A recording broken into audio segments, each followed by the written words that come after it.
to, it's going to get expensive. Yeah. But like, I have Supreme Court opinions, like in a lot of mornings, especially for June. So like, I don't come in for those because I gotta do that. Like tomorrow morning, I gotta. Well, like you say, inefficiency is the worst because you've got stuff to do. And what are you doing? You're sitting in the car. You can't text. You can barely talk on the phone. Yeah. It needs to be discussed a little bit more. I can't say. I mean, I'm a reporter. I firmly believe it is not my place to come in and say. Oh, I know. You're smart to do that. But you can. But people who are more senior than me are. But you can subtly.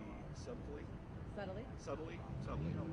can subtly slide your thoughts in a nice way. Still rough. Yeah, you got to get past that rookie contract, right? Like football players. Is that somebody walking a rabbit? Is that someone walking a rabbit? Walking where? A rabbit? Do you see that person walking? Oh. I think that's a rabbit. That's a rabbit. Shit, it is a rabbit.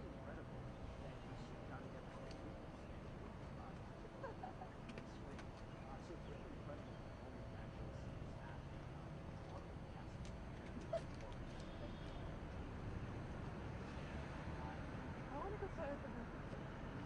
Look out for the fox.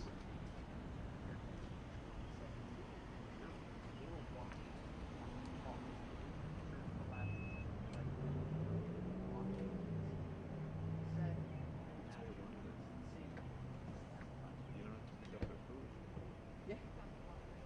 It's like fertilizer. Yeah. I've never seen that.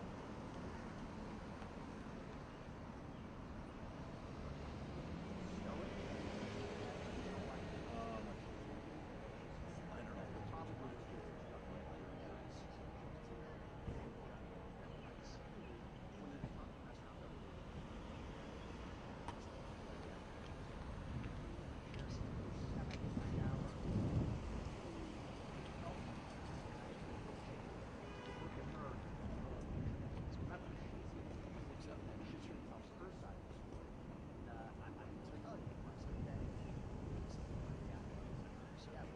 That's a superficial perspective. Mic check 1, 2, 3, 4. Oh, you don't know how much you love the dog.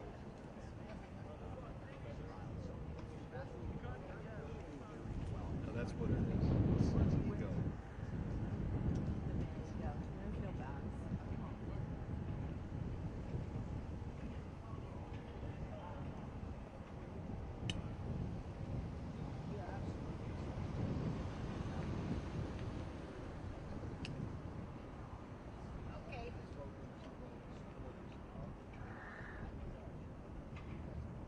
I mean, to think it's going to be 80 degrees on Sunday, thank God the wind's blowing out.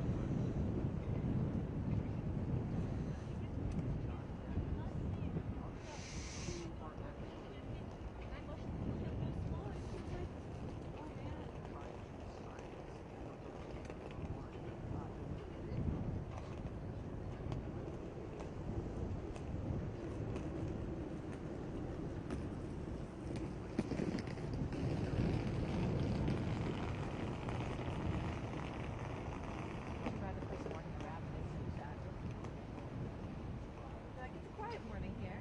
Someone's walking their rabbit. You should mention it. The highlight of the morning.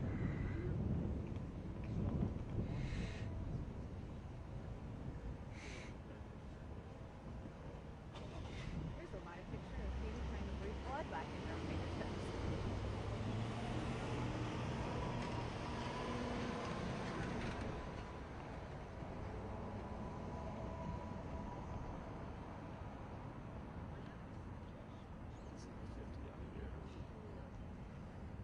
Absolutely. That's a great question.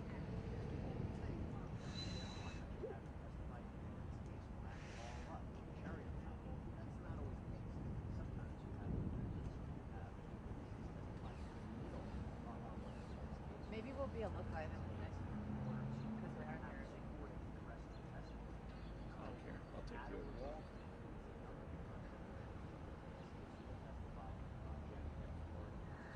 I have to go do an appointment on Zoom from 9:30 to 9:30 to 10. Back to your car. 10. Oh, I didn't get you. That's all right. I'll go get it after the web now.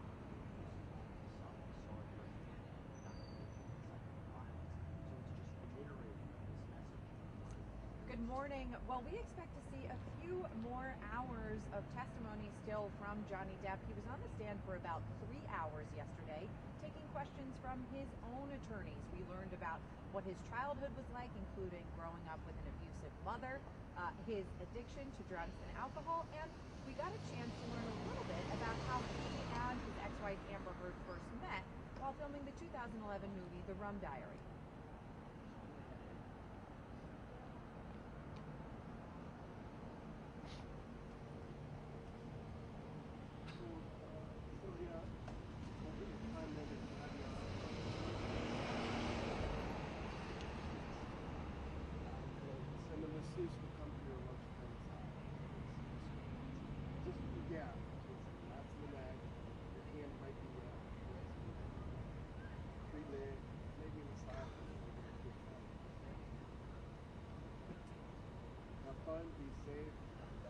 Depp's lawyers will continue asking him questions this morning, and then Amber Heard's lawyers will get the chance to cross-examine Depp about his testimony.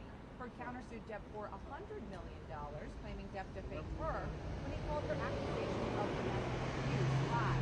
Now, court will officially resume at 10 o'clock this morning. It's a pretty quiet morning out here. In the first week, we had folks that were lined up trying to get a glimpse of either Heard or Depp.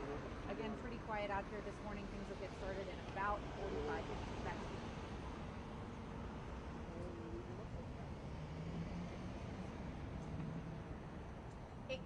It can. Cross-examination is a really intense moment, and the key when any witness is on the stand is, of course, they get sworn in to tell the truth, the whole truth, and that's what he was sworn in to do. And so it'll be up to those 7 jurors to kind of assess how they believe he is telling the truth and the type of evidence that can come in during cross-examination. First, the lawyers can ask him about anything that came up during the direct examination with his lawyers. So he's already talked about his using drugs and alcohol. I suspect that will also come up on cross.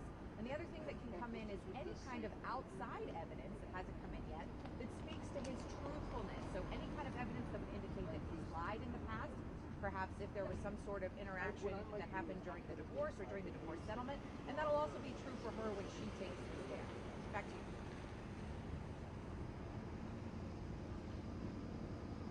Given that his attorneys are still not done with him, I suspect it'll be a pretty full day of his testimony. It'll take at least a few more hours.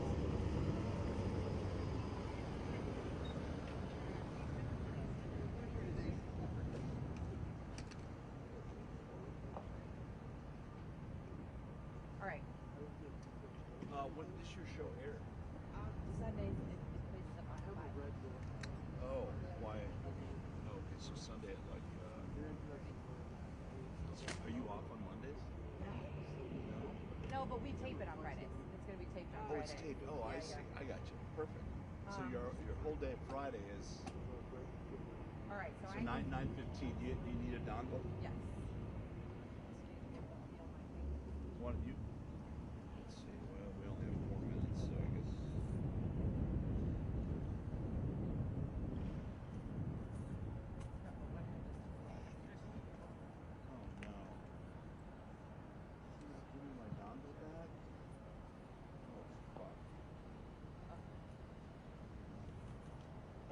Wait, there's a dongle in there. There is? Yep. Oh my God. Go for it. Sorry, it's kind of disgusting. It's up from all those coins. Good eyes. Why do you do this to yourself? I don't know. He's in a hurry. All right. Did that building move? Yeah, a little, about 6 inches to the right. Yeah, it did. It did. I'll have to adjust. Okay, now Got blown over in the wind. now I'm good. Good for another 4 hours. Congratulations, though, on the show. That's cool. I hope so. We'll see. So, is that going to be your gig Friday? Do they still want something out of you on Friday, or? Yeah, I'll do a talk back or something Oh. like this or something like that.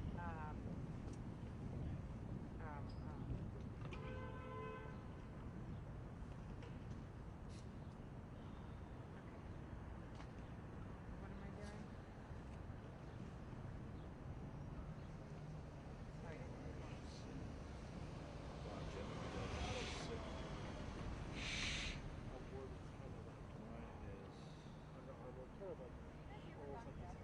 Oh, I love that. Okay, I'm gonna watch all of you guys. Yeah.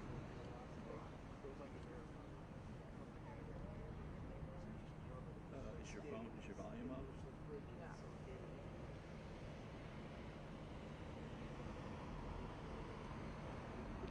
Should I just do it with the earplugs? Let me see if it.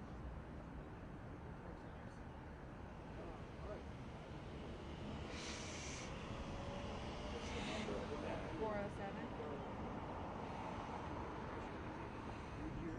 942 1791.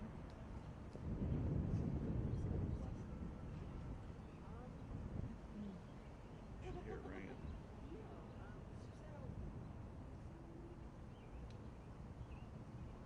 No? Shit. I heard something wrong today. I mean, your earpiece worked just now. Yeah. You might have to do it with Headphones? yeah. That's if fine. You can. I don't have headphones. Like earbuds? Yeah. No. Is there any other way to connect the IFB to him?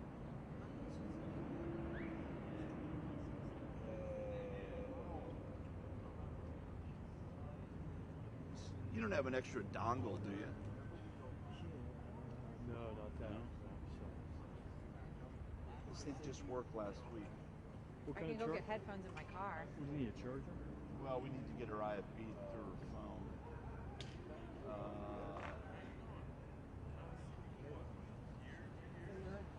You don't have a dongle on you, do you? For that? No, I don't. All right, let me see if I can go get headphones in my car.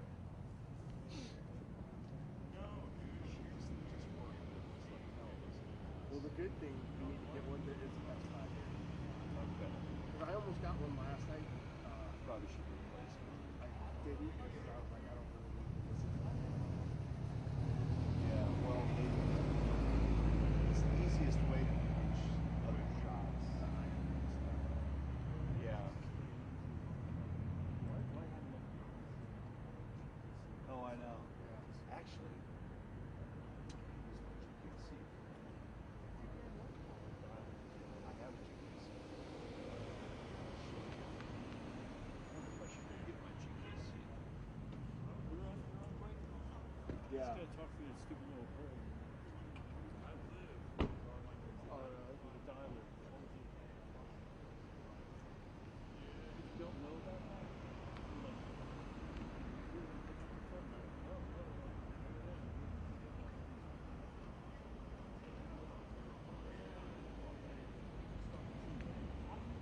One way. One or the other.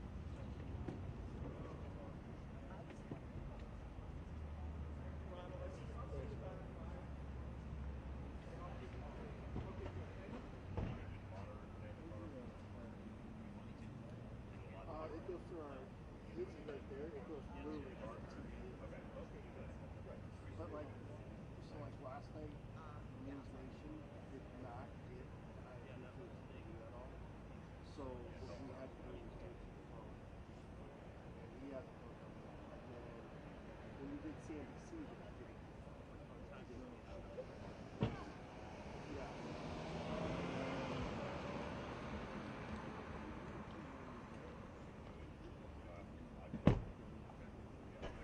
So what door have they been going in? They go in the back.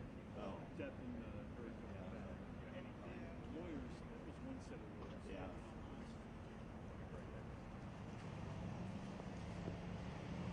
Blue suit.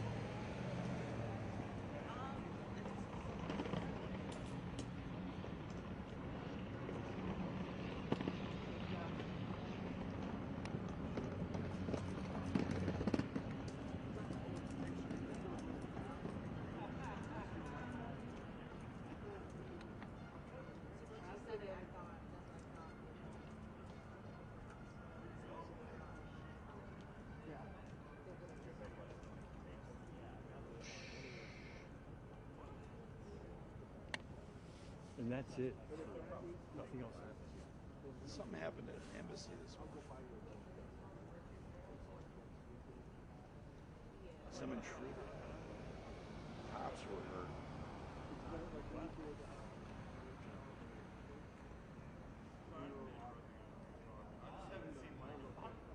You're hearing it on your feet. Yeah, I'm trying to hear which embassy it is.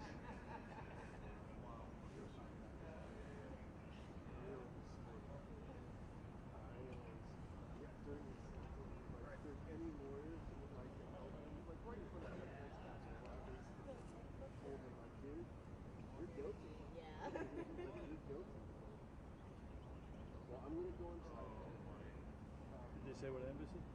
I'm trying to wait for him to say.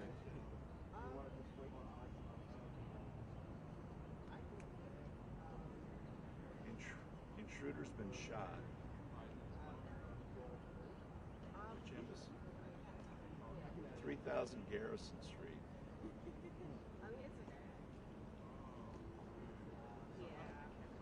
if our guys come back.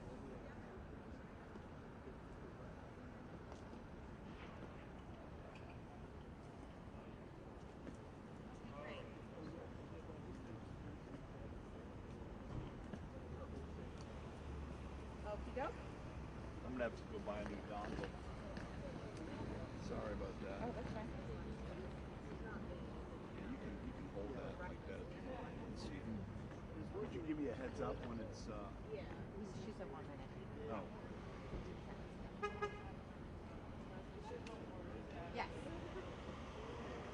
Let's talk about what we heard from him yesterday, what's coming up today, cross-examination,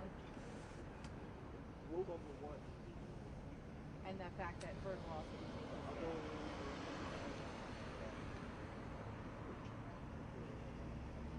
Not today. She'll also take the stand during the trial. They both, by the end of it, we'll hear from both.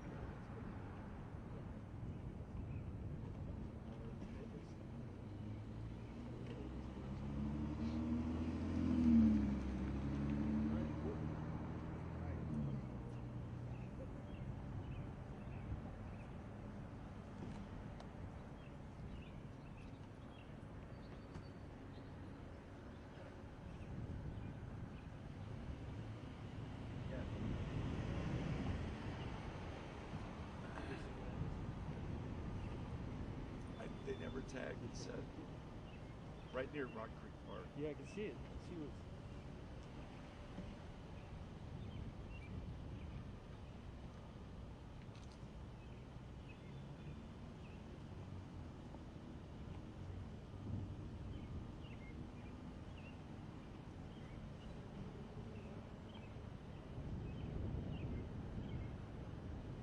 Good morning. Yes, we heard from Johnny Depp for about 3 hours yesterday as he took the stand around 2 o'clock yesterday afternoon.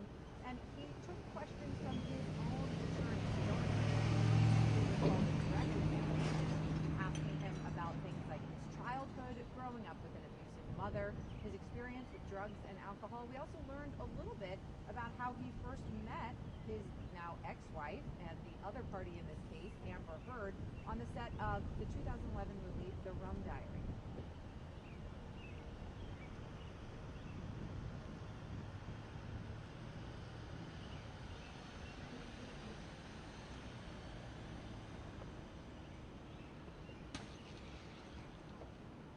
It won't happen today, so what's going to happen this morning, starting in about 40 minutes or so when court kicks off at 10 a.m., he will take the stand once again, and his lawyers are still in the middle of questioning him, so they'll continue to ask him questions and walk him through some of the allegations that have come out in the documents, in the pleadings, and in opening arguments of last week.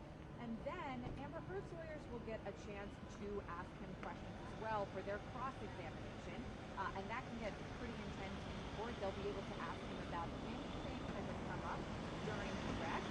I suspect we'll hear a few questions about his drug and alcohol use. We heard yesterday briefly about him doing cocaine with Amber Heard's sister. I suspect that will also come up during cross-examination. And then we will begin to hear from her witnesses in the case, and in the coming weeks we'll also hear from her directly, as we expect that Amber Heard will also take a stand in her own defense, but also she has countersued Depp for $100 million for defamation, for he and his team calling her abuse allegations lies. So still plenty more to go in the trial, several more witnesses ahead even after we hear from Depp this morning, and we'll get a chance to hear from her as well.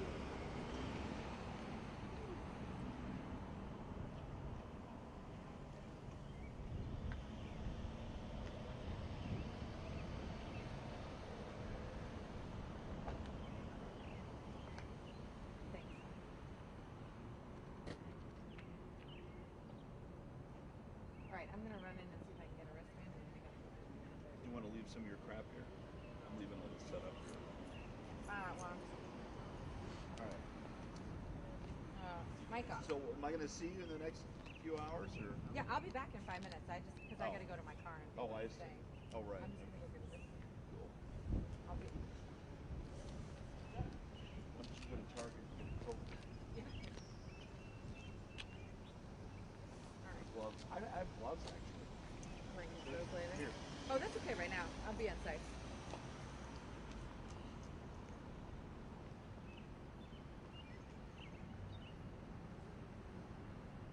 Yeah, if she'd given you her size, you would have bought a coat for her. She never wears a coat. We were kidding the last time I worked with her. We were freezing that day. Well, she was freezing now. She's got to learn to do these layers on the YouTube. Yeah. Because she's not dressed, so she wears Yeah. cool. Unlike this guy. Dude, it's amazing how raw wind is. Yesterday was brutal. Oh, God, I bet. Isn't that weird? Then you get in your car and your car thermometer says 51. It's like, there's no freaking way it's 51. Yeah, but 30-mile-an-hour wind, it's feeling 20, Yeah. 22 tops. Is that your sole little camera now? Yeah, this is for this gig. Yeah, but you have other ones for other? Yeah. We're getting rid of these, sadly. It's the 5,000. Yeah. I love this thing. I like. But we don't use these anymore, obviously. So We even have a whole church. 5 cars. I never saw one. 55 cars. Kind of cool. 5 SDs or big 5 ones? big cars. Oh my God. Yeah. That's hilarious. When would you ever need that? I know. Well, take a trip or whatever. It's kind of sweet. I used to leave a big card in as a backup, Yeah. and there must be something wrong with the input, but You have to pick one or the other, right? yeah. But you select when you go down, but something happened where I couldn't access my SDs anymore, so I just pulled it out and left it. So Out of this, this is everything. I used to take 10 data cameras. yeah. And that was this big. I can record for 5 years with SD Yeah. cards, throwing a box. Oh, I know. And everything was precious. There was no garbage on tape. Yeah. There was no just indiscriminate whatever. Right. Everything was. Well, you shot like you did in the old film days. Like you had to think about every shot. Now, if I take a picture, I take 10 pictures of you, and you pick the best ones. Shit, and I can't. My daughter never understood that. She said, "Dad, take the picture." I'm like, "No, I'm frame. I don't want to take you one super great. I don't want the tree coming out of your ears, So let me move a little bit." So, You're just gonna have to trust me. Yeah. And I'm gonna give you one of the greatest pictures. but kids are just like, well, they don't. They're just shooting video and pulling frames. Yeah. No, there's all different iterations. I've seen it all. I mean, then DVC Pro came along. Those are kind of cool because you could have a whole case of those, and it was only 4 inches by 5 inches. Yeah. And I thought that was a wonderful world, and now we're just, pretty soon we'll just be clicking our foreheads and recording in our head. Dude, I was talking to somebody about last night, like local news. The audience is so small now. Yeah. I don't know what they're going to do. I mean, I got about a year and a half left. It's filtered into all different web pages too, right? You guys have a web presence. Yeah, and now. that's what and weirdly enough, I think they're almost more concerned with the web shit than they are the TV stuff. I'm not from here. I love to know about this one, but we take a lot of. We have a whole new department called UGC, user-generated content. User-generated content means people who send yourself with pictures. So Well, it makes sense. Yeah, I mean, we got great stuff that way. See, I don't mind. Yeah, I don't If mind. the value of the news wants it, then it's okay. I mean, like a subway shooting video, UGC, boom, we're there. Dude, look, we used to try to run to get, you'd have scanners to get there before the fire department. You have to rely on people to find video. How do you think we get all these great videos of apartments on fire? Some neighbor just goes out and Some of the best stuff for Reuters is we never usually cover our local stories. right. But it's available on the shoot the home that exploded last month. Oh, yeah, where was that?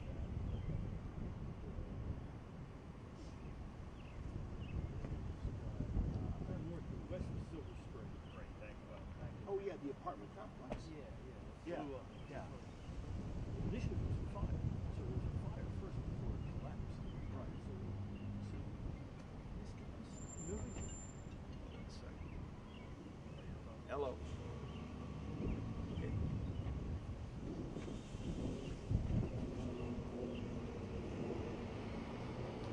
Oh, so you want me to come in and stand in line with you?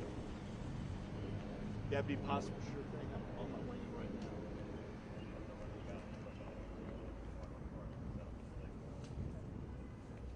I got all day to tell you that story.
Depp said his initial relationship with Amber Heard was when he said she knew him a much different person. His family and friends of Depp was in fact the aggressor in the mailing attacking him.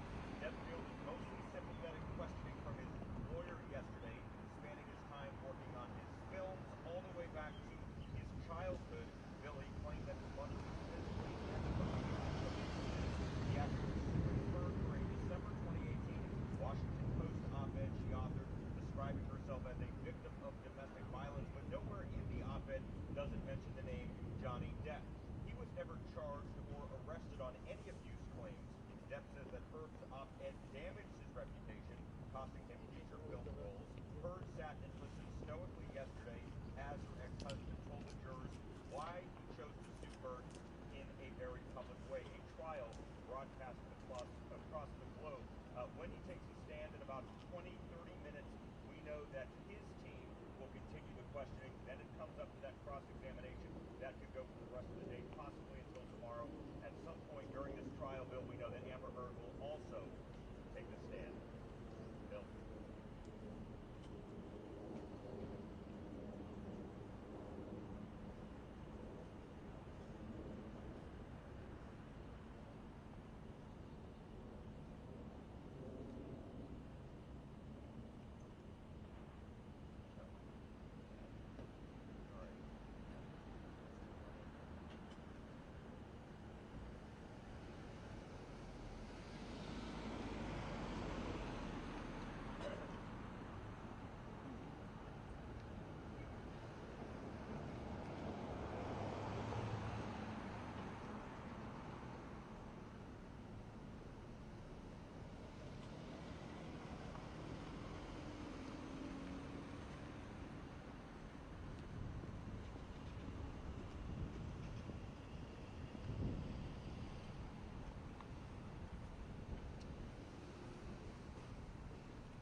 photographer speak up. He plays watch his stuff. Actually, translating. He wasn't getting around to it. He wasn't getting around to the. Here's the bottom line. Here's the bottom line. Listen, I'm gonna cut the bullshit and get right to it. Watch my You stuff. know, it's the pyramid of information, right? Thank you very much. You got it. Hey, how are you?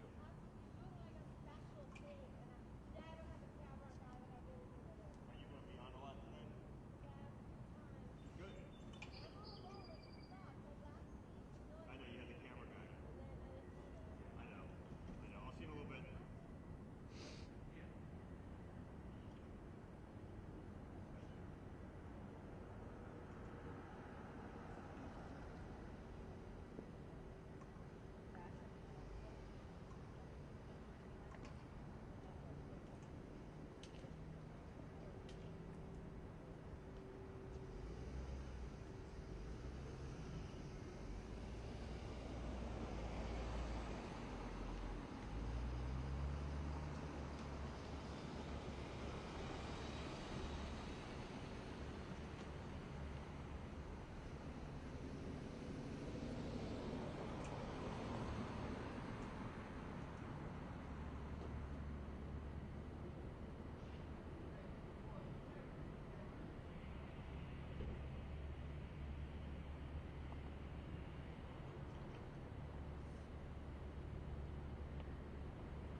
Oh, thank you.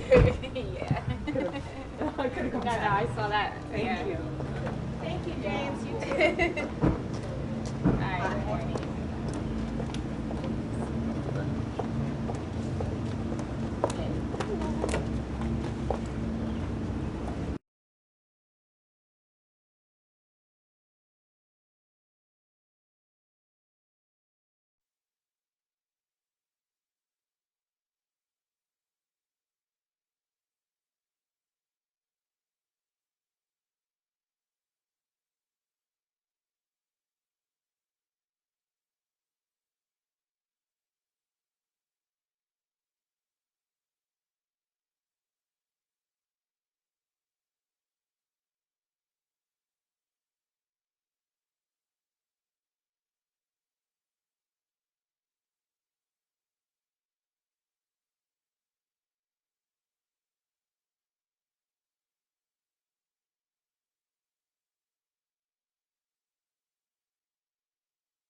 ask Robbie, presider.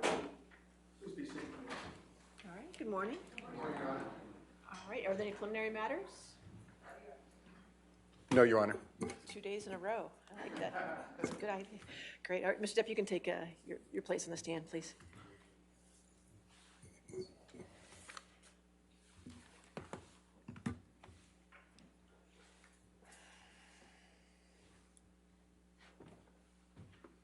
All right, you're ready for the jury? Yes. Okay.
All right.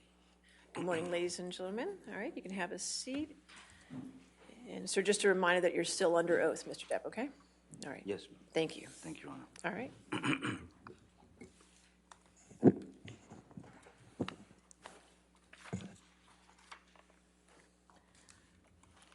Good morning, Mr. Depp. Good morning. Yesterday, you told us a little bit about the beginning of your relationship with Miss Heard. When did Miss Heard's behavior towards you begin to change? I believe, as I said yesterday, there was a hint of something with the having to do with the boots coming off and breaking routine.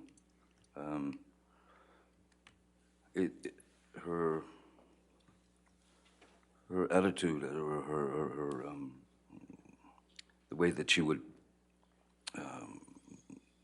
begin to speak to me.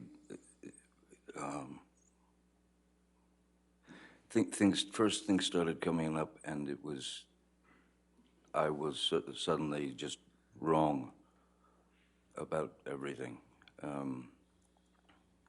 If I made a statement about something that I had been familiar with, for example, in my work that I'd been chopping away at for a good 30-something years, I was suddenly wrong. And then beyond that, if you tried to explain yourself and correct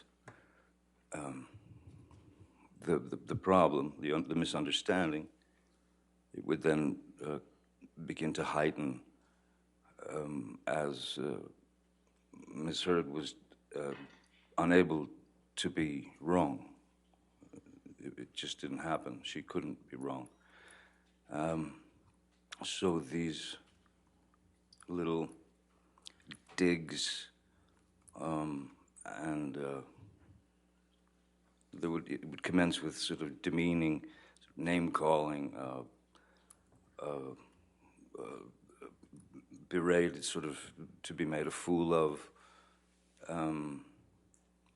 and those would escalate into a full-scale argument. And in the beginning, as one does, one sticks up for oneself in a debate, as it were, or an argument over something to try to prove the point. But when it escalates, and then it's hard to explain, but the argument would start here, and then it would roll around and become this circular thing of its own. So you get back to the beginning, essentially, of the argument. Now it's heightened even more, but it's still circular, and there's no way in or out.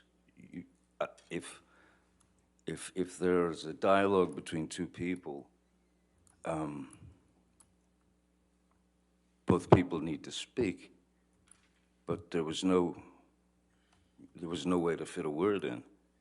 It was a sort of a rapid fire, sort of endless parade of insults and you know,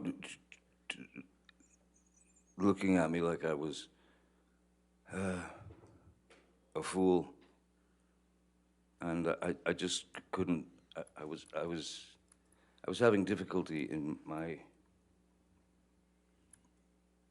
mind, of course, and in my heart, dealing with that sort of barrage, and part of that is I was confused as to the fact that whatever her age was at the time of these various arguments, she was mid-20s to late 20s and into 30s. I couldn't understand how I had somehow arrived at where I'd arrived from where I came from in the beginning of my life, and worked for 30 plus years doing these things. It was astounding how wrong I was about everything that I'd experienced within the movie, within the film industry, or within, well, in just life itself. No, I was sort of not allowed to be right, not allowed to have a voice. So at a certain point, when what enters your mind is, you start to slowly realize that you are in a relationship with your mother, in a sense. And I know that that sounds perverse and obtuse, but the fact is that some people search for weaknesses in people. That is to say, sensitivities. And when you've told that person your life and what you've lived through and what you've been through, just as happens in relationships, the more that became ammunition for Miss Hurd to either verbally decimate me or to send me into a kind of tailspin of confusion and depression and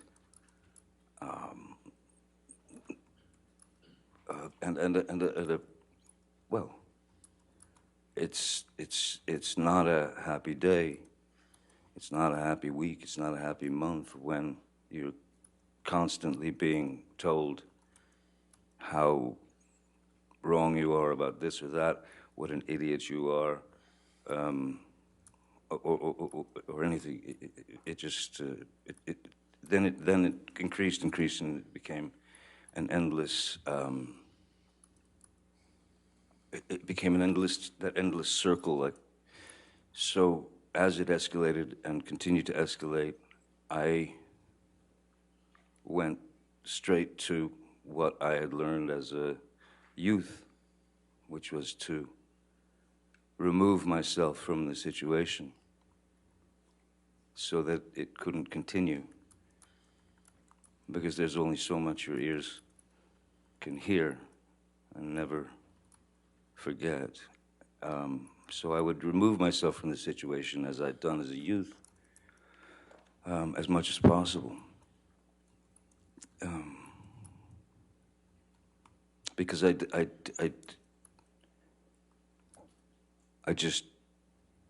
certainly didn't believe that there was any need for these various subjects or arguments to come up and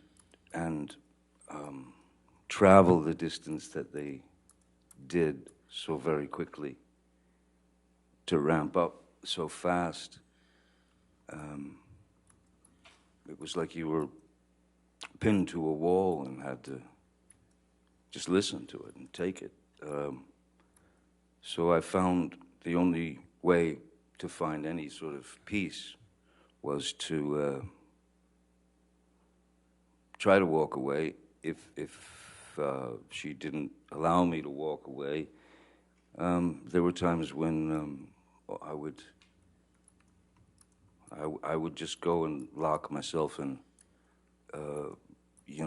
the bathroom or anywhere that she couldn't get into, and that happened constantly over the years. What would happen when the fights would escalate, other than going and hiding in the bathroom? I'm sorry? What would happen? Well, if they continued to escalate, if I continued to try to present my version or my side of the story, when you're approached in a kind of when you're approached with such anger and hatred, it seemed like pure hatred for me. If I stayed to argue that, eventually I was sure that it was going to escalate into violence, and oftentimes it did. Many times it did. And when you say violence, what are you referring to specifically? Miss Heard, in her frustration and in her rage and her anger, she would strike out. She would.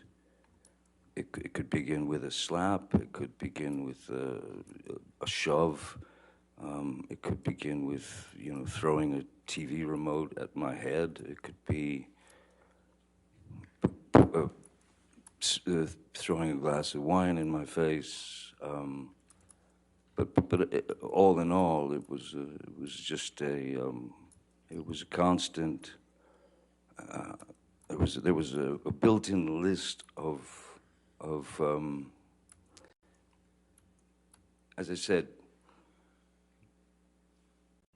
my personal experiences, which I gave to Miss Heard, those things were. Those facts were used against me as weapons, especially when it came to my kids. Yeah, I did. There was no need for it. There was no need for it. Too many lines were crossed. You couldn't see the lines anymore.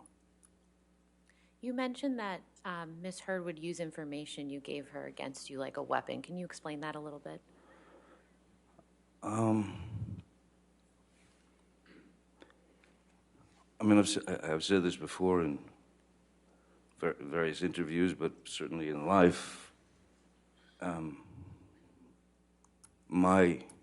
If I have one ambition, and ambition for me, when you equate it with Hollywood, has become an ugly word in a sense, because ambition means I want to be famous at any cost. I don't care what for. I just want to be famous. That's one thing. That's one part of it.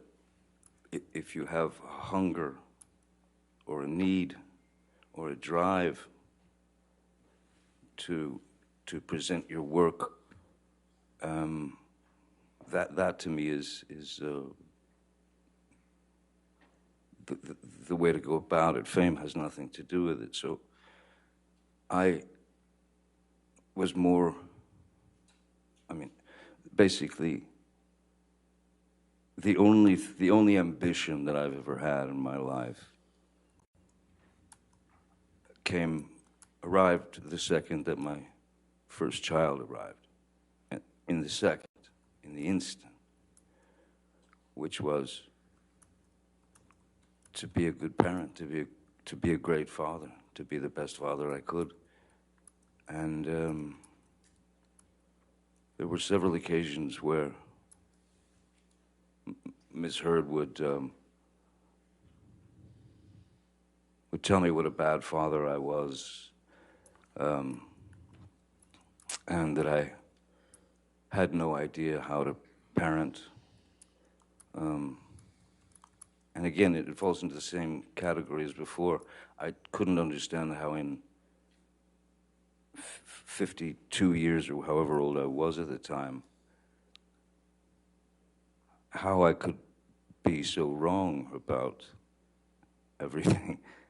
I mean, one learns along the road. The result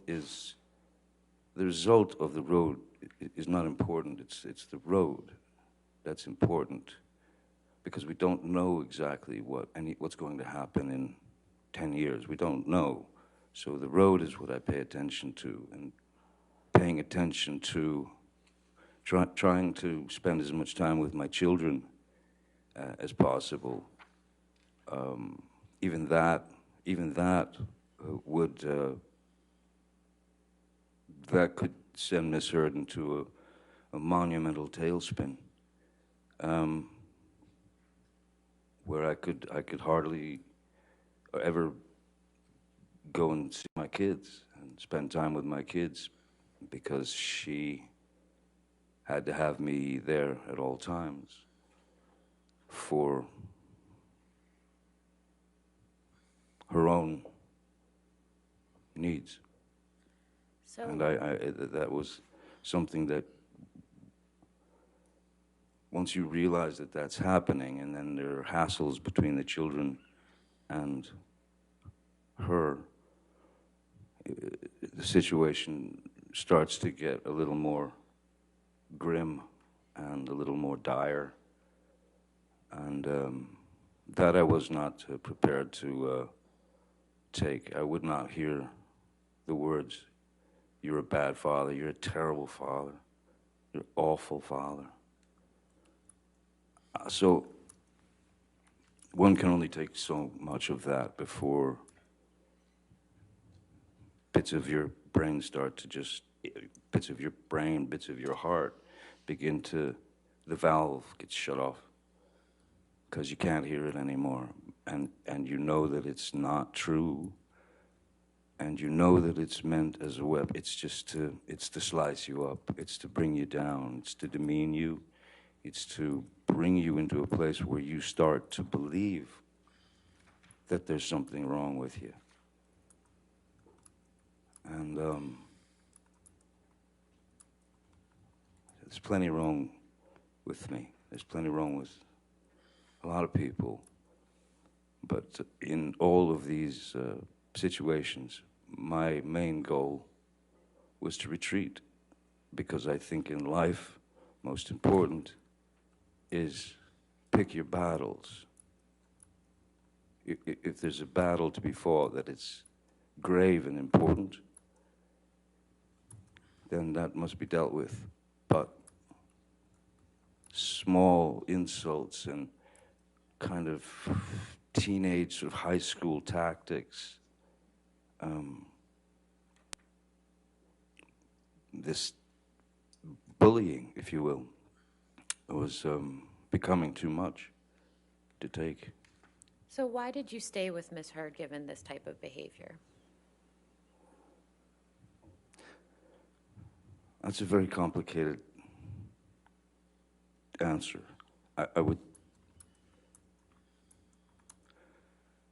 I can only say that I stayed through all that.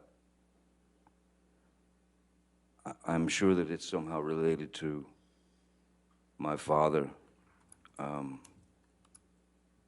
remaining stoic as my mother would beat him to death.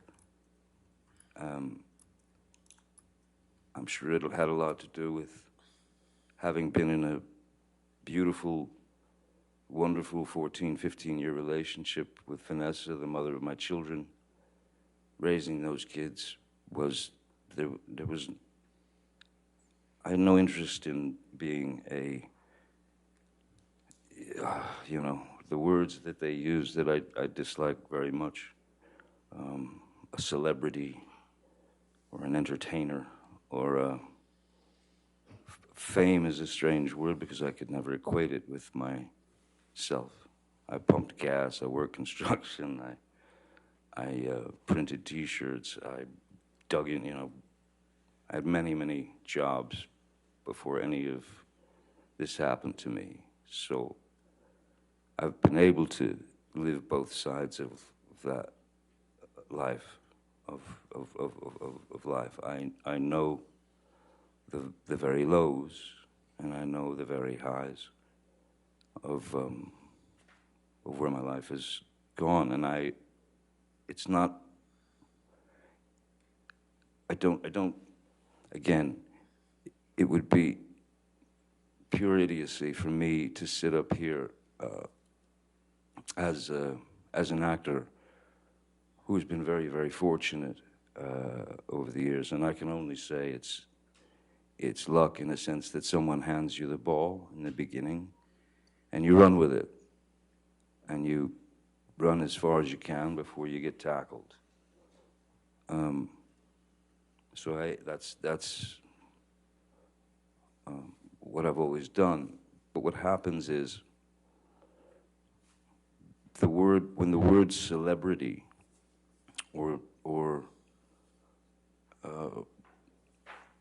when you are a, what do they call it, a public figure, that's what it is, a celebrity or a public figure.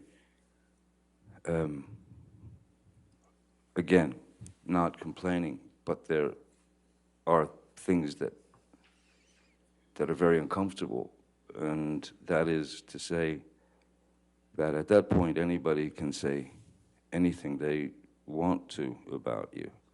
And that's happened to me over 36 years or more, that things can be printed in the newspaper that are utterly false. And this is even early on. So this is where that privilege, I suppose, that they call the privilege of celebrity, that's where that sticks a knife in you. Because it's one of those, that's one of those situations where your arms are too short to box with God, you know. There are too many of them coming at you. So yes, I don't know what her motivations were, if there was some species of jealousy, or there was some species of maybe just hatred. I don't know. But in any case, the elevation and the escalation of these day-to-day arguments were simply unnecessary. It was not to help the relationship. It did not help the relationship. It wasn't meant to help the relationship. It was meant to feed her need for conflict. She has a need for conflict. She has a need for violence. It erupts out of nowhere, and what I learned, the only thing I learned to do with it is exactly what I did as a child. Retreat. Just take a step back, which I told her, we need to remove ourselves from each other, even for an hour, a day, anything. Because this can't go on. No one can live like this, you know. But why did I stay? I stayed, I suppose, because my father stayed. I suppose because I had been in that relationship with Vanessa, and that was lost, and I didn't want to fail. I wanted to try to make it work. I thought maybe I could help her. I thought maybe I could bring her around, because the Amber Heard that I knew for the first year, year and a half, was not this suddenly this opponent. It wasn't my girl. It was she had become my opponent, and everything that I did just didn't fit her. It wasn't. She didn't accept it. So I stayed because, of course, I didn't want to fail. I didn't want to hurt anyone, especially Miss Heard. I didn't want to break her heart. I remember very well that when my father left and my mother, Betty Sue, had that first attempt at suicide that I woke up to, and that visual in my head, and that was a direct result of my father's leaving. Ms. Heard had spoken of suicide on a couple of occasions, so that also becomes a factor. That's also something that always lives in the back of your brain, and that you fear. Because when I would leave sometimes, many times when I would try to leave, she would, stop me at the elevator with the security guards, crying, screaming, I can't live without you. I'm gonna die. But you had to get out. There were even a couple of times when I did escape and I got to my house, arrived at my house in Sweetser, and then 5 minutes later she would arrive in the I don't know what car she was driving at the time, but she would arrive in her nightgown, screaming in the parking lot in front of my house, screaming to high heavens. It'd be 4 in the morning, 3 in the morning. It was ludicrous. It was out of control. It was uncontrollable. Did there come a time when you and Miss Heard started recording your arguments? Yes. In fact, it was. I was the first person of the two of us to record conversations, and it was for this reason.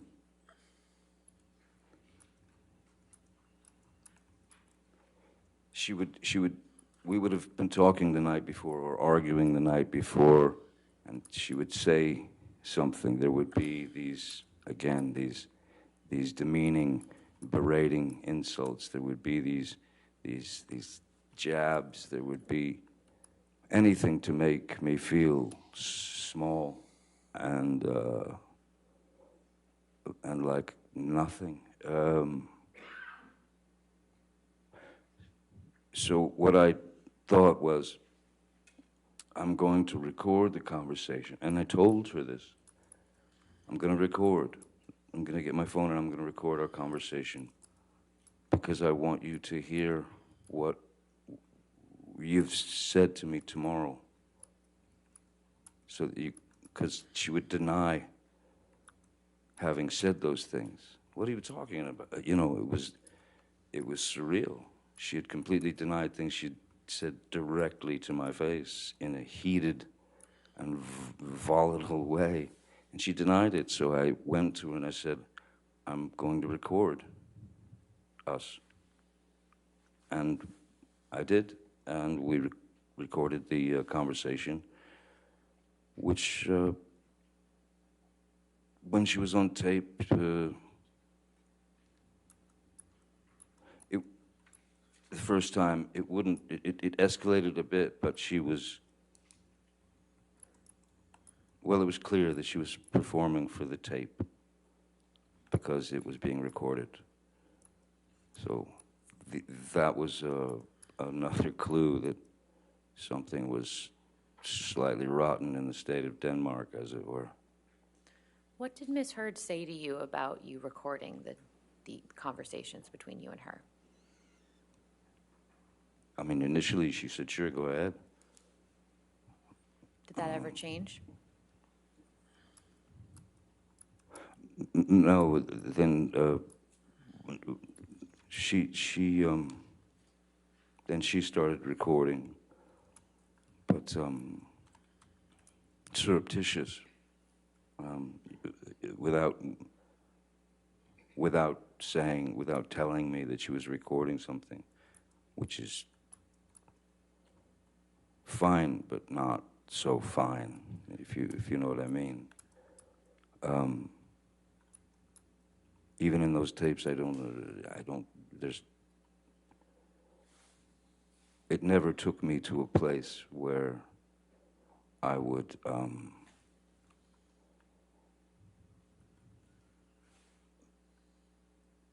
go switch into some other entity, which is, as she has used the term, monster. Never switched to violence. Violence was unnecessary.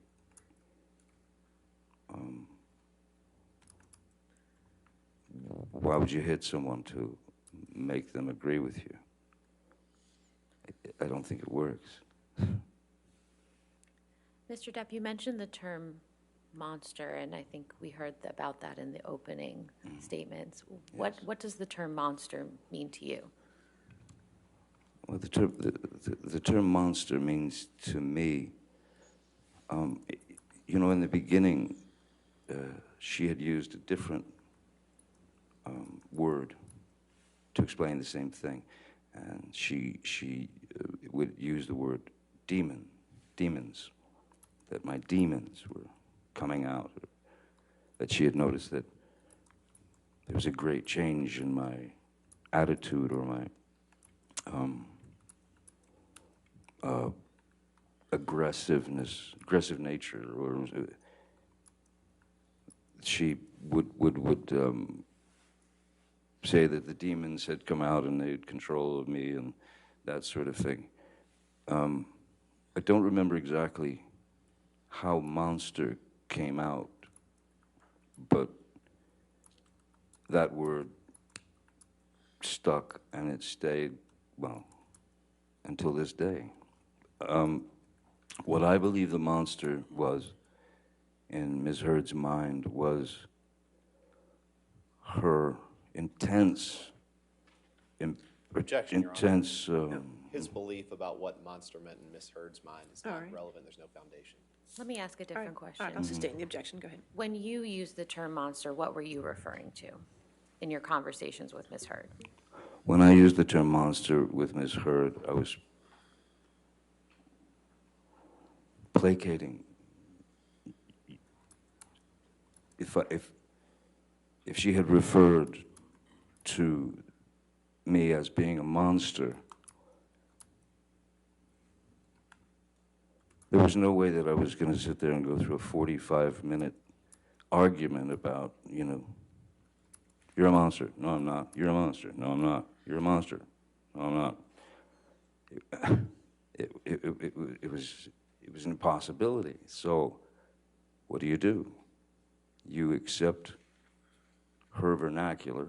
You accept the word that she uses, and then you use that word to placate her so that it would at least calm part of the aggression. It would lessen the attacks, you know. So explaining the monster was for me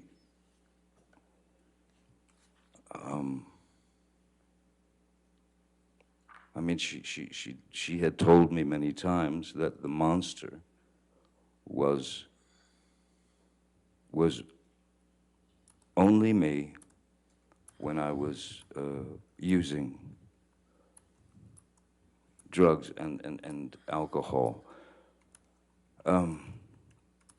But even when I was stone cold sober off of alcohol and substances aside from my meds, the term the monster was still there.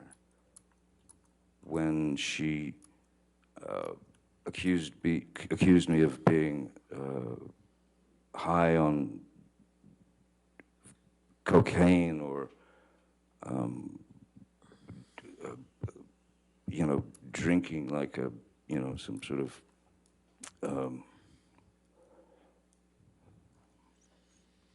like drinking like I was a, you know, some kind of 19th century sailor. It's that was the word she clung to describe, but it was in her mind, not mine. How did your relationship with Miss Heard affect your substance use?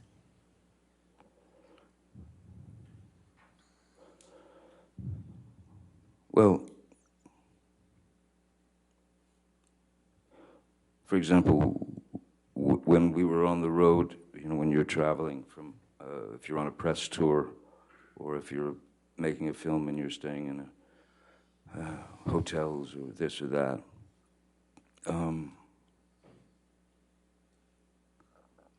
I would always have to get a different, or we would always have to book an extra room that I was able to escape to, so I didn't have to lock myself in another bathroom.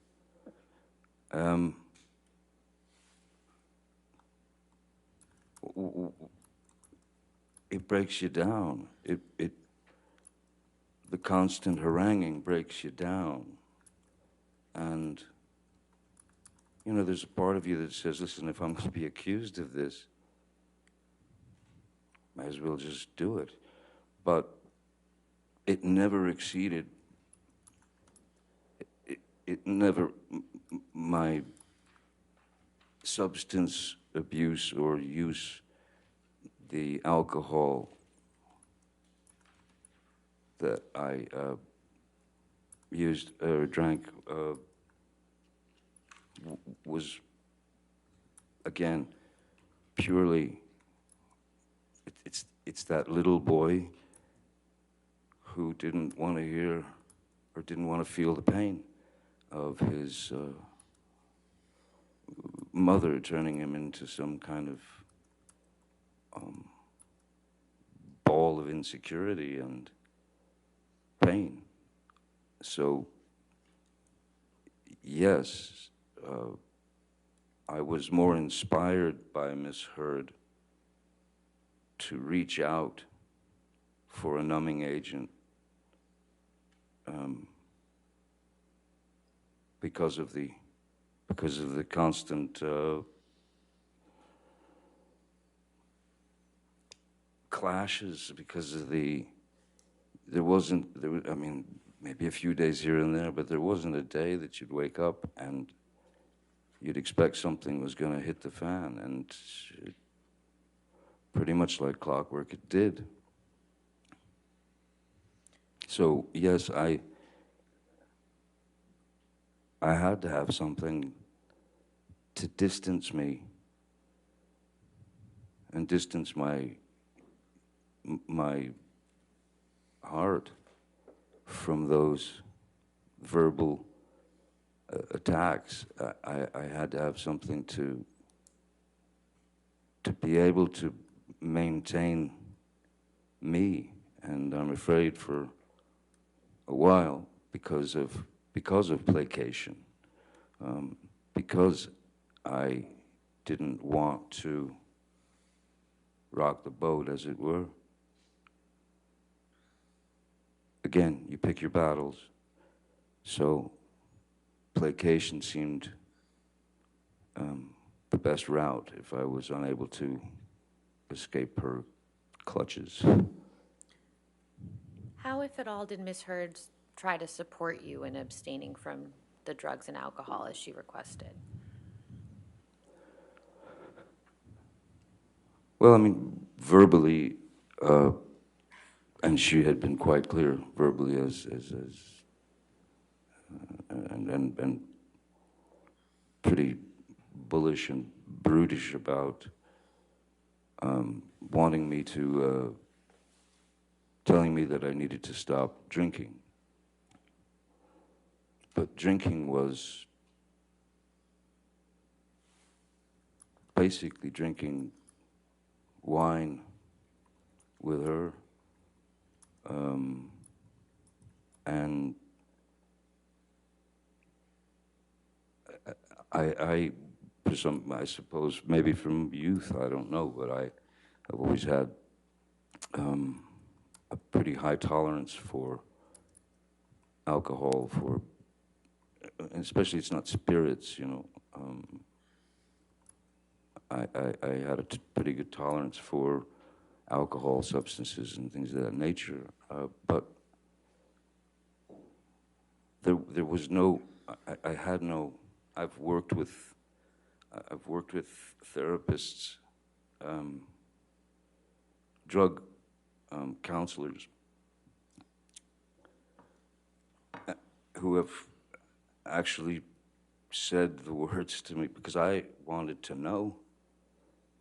I wanted to know, am I an alcoholic? Am I an alcoholic? Or is this just the same thing that I did as a kid when I took my mom's nerve pill? Do I have a drinking problem? And it essentially came down to this. Do you have a drinking problem, Johnny? Objection. Calls for hearsay. What the doctors told him. I'm not sure he's saying what the doctors told him. I think that's what's about to be testified to. Oh, if you can make that clear, I guess. Let me ask you a different question, Mr. Depp. Yes. Let's let him object to another one. How often would Ms. Hurd drink in your presence while you were in a relationship? Always. Well, yeah. Ms. Hurd drank, she took a shine to a very nice Spanish wine called Vega Sicilia. She and all her friends did.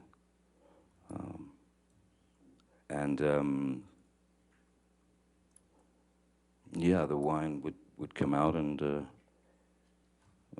Ms. Hurd could very easily drink 2 bottles of wine per night. Well, not a problem. What I found strange was when I did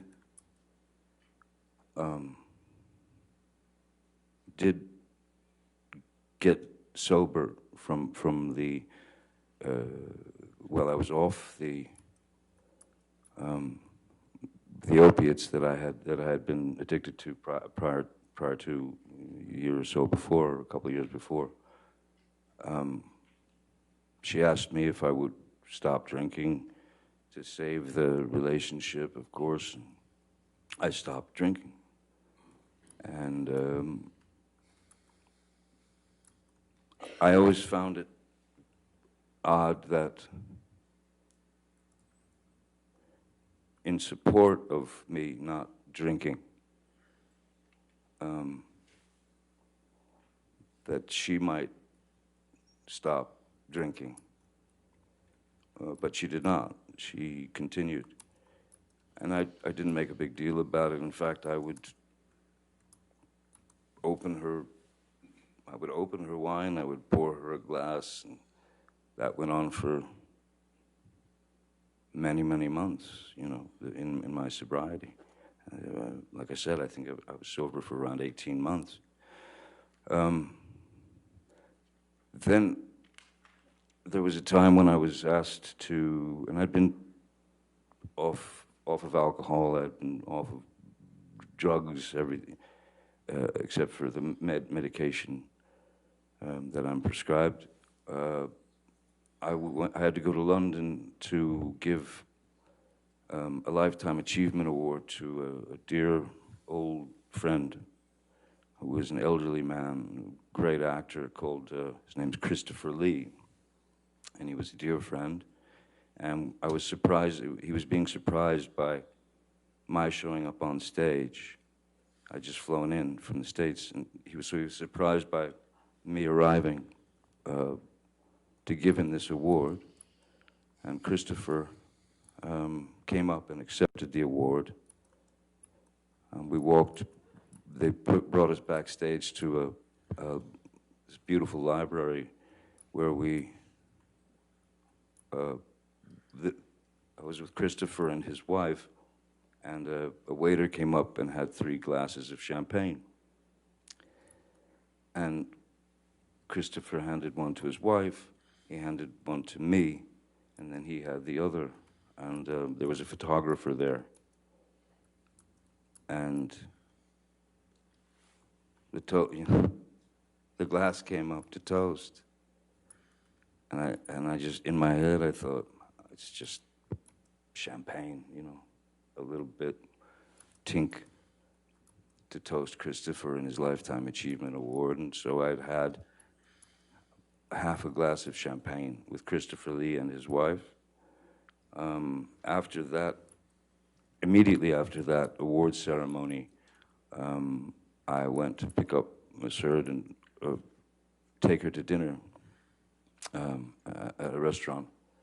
And I told her that I'd had a half a glass of champagne with Christopher. And I thought, listen, it's not like, you know, you're sitting in a pub guzzling pints of snake bites or Guinness or doing shots of Jägermeister, or it wasn't even, at that point, it wasn't even for need to bury feelings or emotions. It was literally a joyous occasion for Christopher, and I said to her, I enjoyed it, you know. It gave me the opportunity to enjoy the actual champagne, the drink, and my appreciation for wine and winemaking, and that I've been fascinated with for years and years. And I saw nothing wrong in it, and I said I'd like to have a glass of champagne. As she was sitting there with a glass of wine, and we were in the restaurant, and she absolutely lost it and got up and stormed to the ladies' room. And I told my security and driver, I said, I think we have to go. I think we're gonna have to leave. So we left the restaurant and went home. And the mere suggestion of me sipping a glass of champagne or having 1 glass or 2 glasses of wine, she went apoplectic. It was, I was weak. I was a complete mess. I was an alcoholic. I was, you know, I was gonna ruin everything. Your kids are not proud of you. They can't stand what you're doing to yourself. So at that point, I said to her, okay, listen, how about this? You want to support me not drinking? I've never asked you this before. How about you stop drinking? How about you get sobriety and share this sobriety with me to support me and help me through this? What did she say to that? No. No. She said no. She said she didn't have a problem. But I've never had a physical addiction to alcohol. I don't. How often have you seen Ms. Heard use other illicit drugs in your presence? Several times. And what drugs were those? Well, she was always quite fond of MDMA, which is ecstasy, and mushrooms, and she had some medications that she was on already that were. One in particular was quite a high velocity speed, if you will. Called, I don't know if I can say the name. Am I allowed to say the name? It doesn't matter. That's not necessary. How often did you see Ms. Heard take MDMA?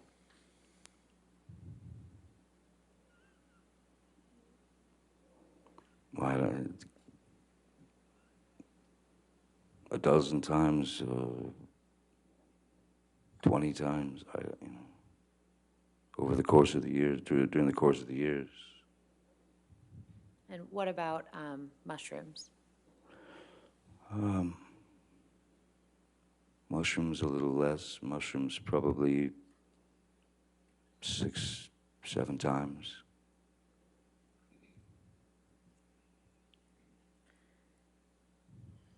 Mr. Depp, do you recall at the beginning of her opening, Ms. Heard's counsel mentioned that the first time you supposedly struck Ms. Heard was in response to a comment about one of your tattoos?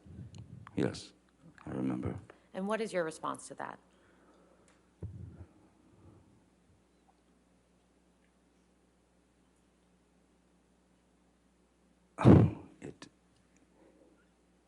It didn't happen. I've never struck Miss Heard.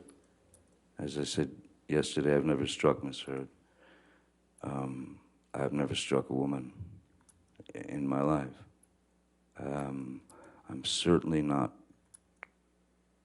going to strike a woman if she decides to make fun of a tattoo that I have on my body. That's like going into someone's journal and picking out things you don't like. She had made mention. There was no incident of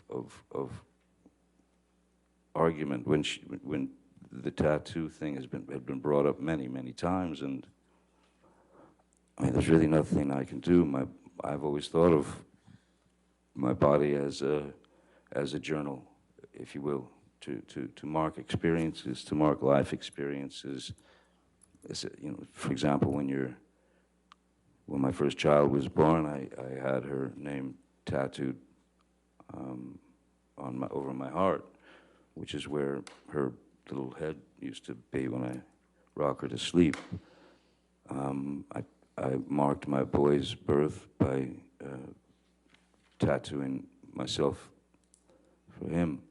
So no one can go back, or no one should go back and rewrite their journals. Why would I take such great offense to someone making fun of a tattoo on my body?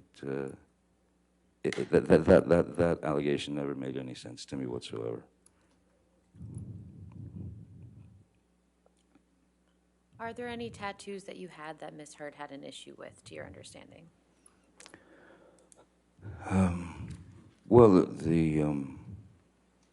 a tattoo that I believe is up here which used to say Winona Forever, who was a former girlfriend. And we'd been together for a few years, Winona Ryder. And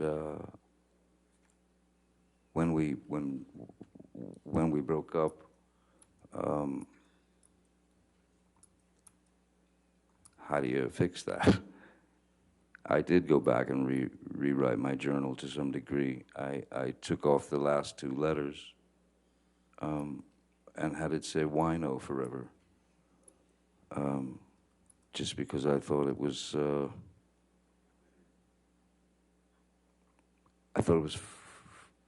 again, through pain comes humor. Humor has to come in there at some point into the pain, and that's how you play it out in your mind. So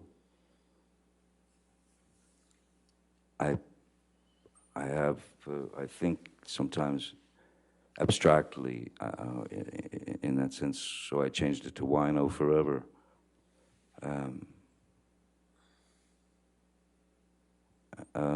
Any other tattoos?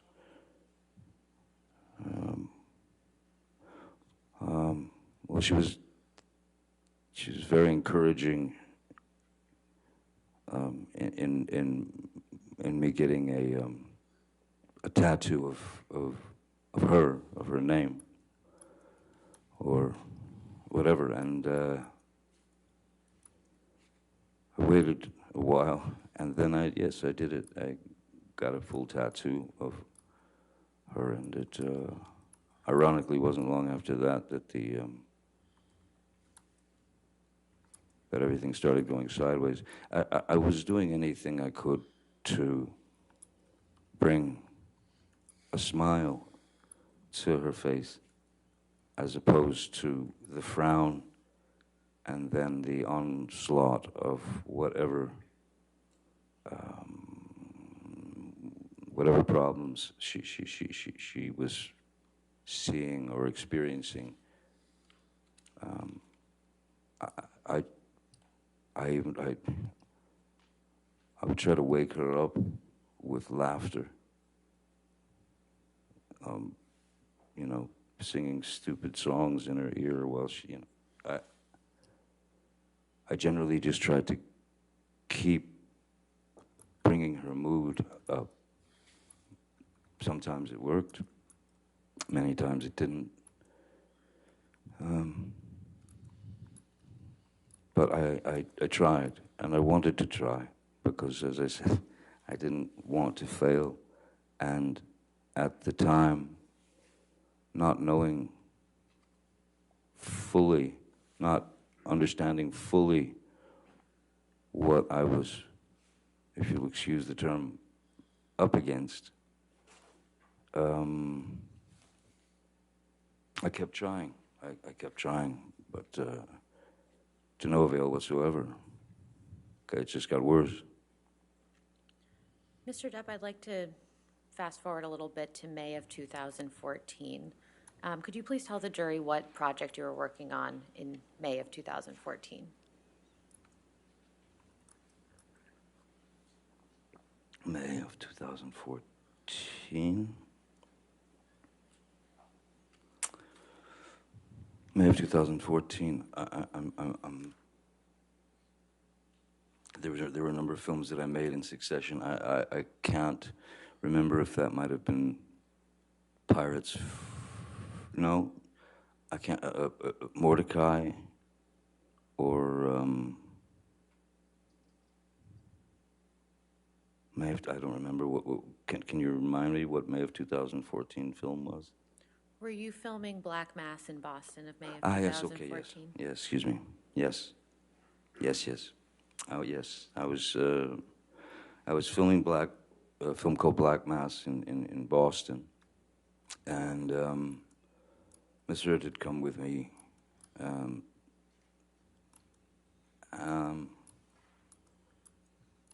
I had to, for the film, I had to, there were very early calls to work, because I I had a number of prosthetics glued to my face and blue contacts, so that I could resemble the actual. It's based on the true story of James Whitey Bulger, and so I had to go in quite early to get the prosthetics glued to my face and all that, and work. Then you'd work, you know, the whole day, and then at the end of the night, they would remove the prosthetics, which takes if it took 3 hours to put them on, it took about an hour to take them off. You know, so on top of what could be anywhere between a 14, 16, 17-hour day of work, you know,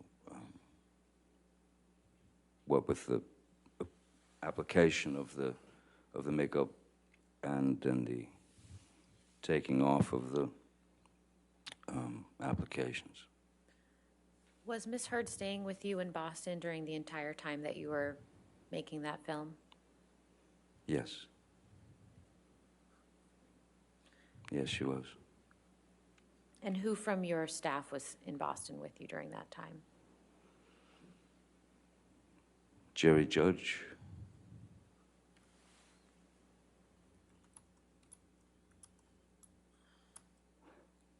Keenan Wyatt, Stephen Duders,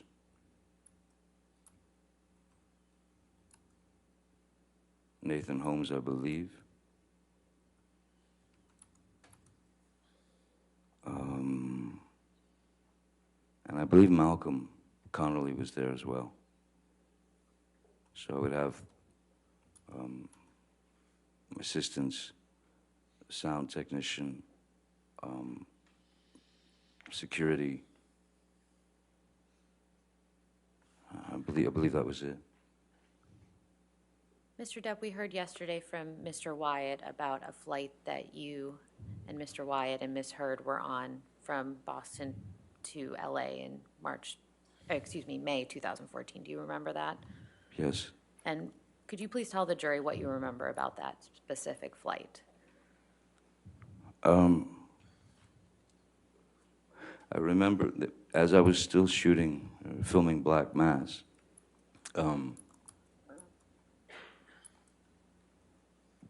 before I did Black Mass, the film, my sister Christy and I were talking about the roxycodones that I had been. Again, you know, that was the monkey on my back. That she came to me. She told me she'd read this book of Dr. Kipper's book, and I read Dr. Kipper's book, a good majority of it, and I agreed that I would do the detox. I would kick the opiates, but there was no time to do it before the film. So when the nurse, which was Nurse Debbie Lloyd, when she came to Boston, she had asked me, what is your dosage? How many of these are you taking per day? And, you know, someone who had been under, under the kind of lock and key of a prescription drug that is highly addictive. I mean, with built-in barbs, this drug does not want you to stop taking it. She asked me how many I took per day, or my dosage, and of course, as any person who is addicted and essentially a fool to the drug, and you know how important it is because you have felt the sting when you don't have it. So I'd agreed to the detox, and she asked me how many I took. I told her, obviously, more than I was taking, purely because when you're in that frame of mind, the one thing that you do not want to, a situation you don't want to find yourself in, is having no access to the thing that will make you not high. It will make you, it gets you, you only get better from it. If you start to get the shakes and the tremors and you could feel this traveling into your system. Your receptors are out in mass, and your receptors are demanding that drug. If you don't give the drug to the receptors, you will start going into a pretty nasty withdrawal, and it could, which could and has ended in sort of seizures.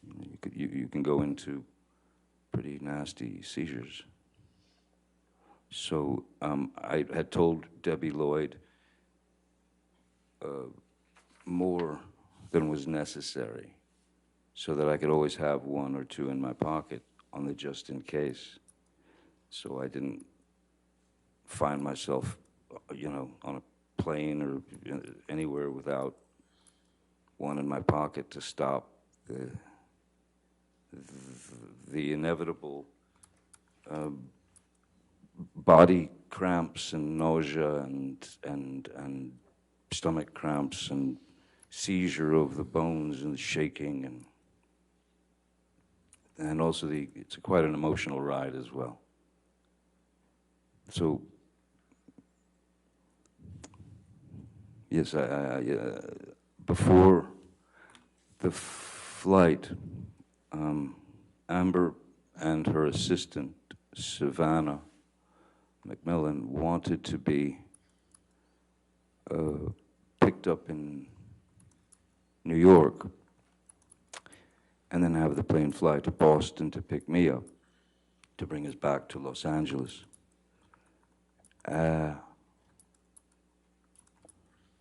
We had spoken the night before. We had argued the night before. She was most definitely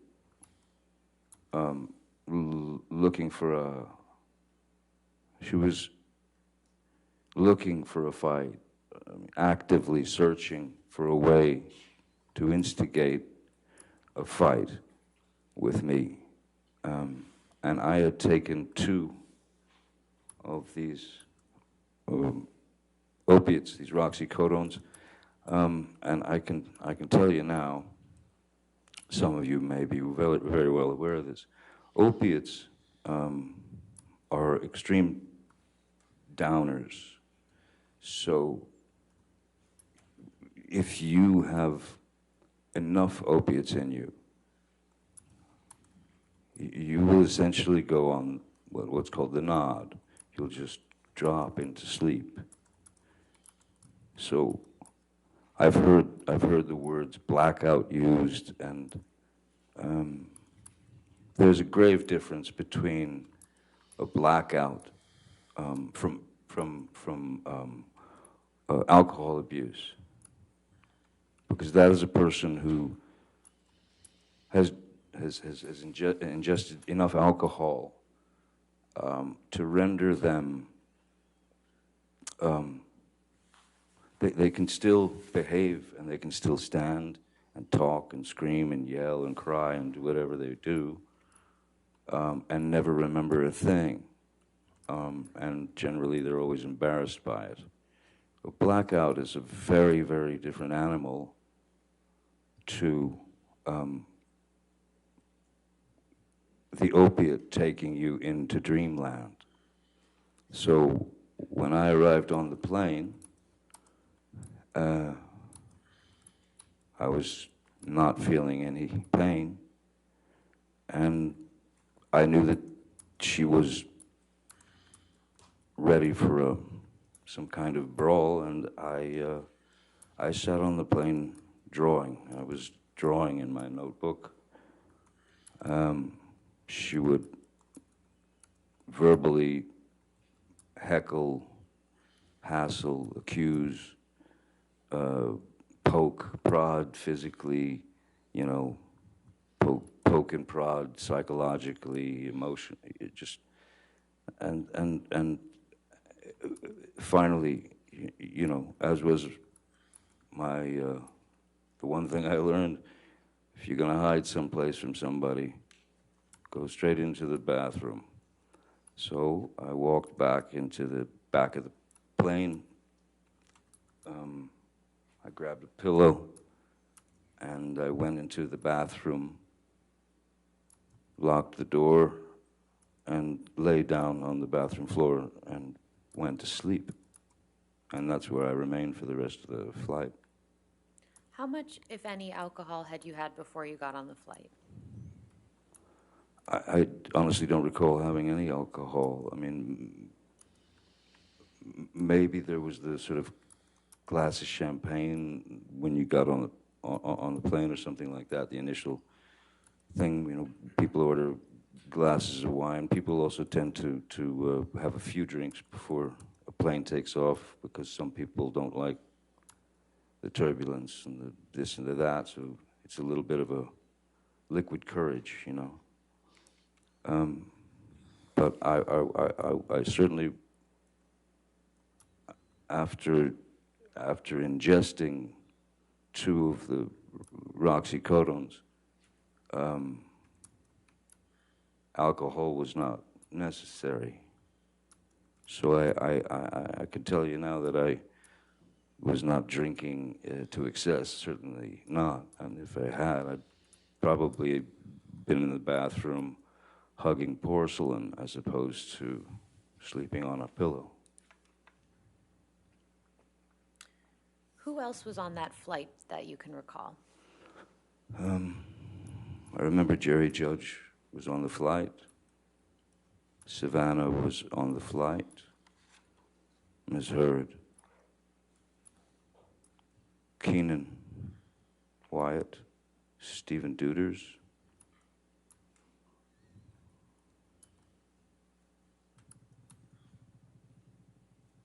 I believe that's it.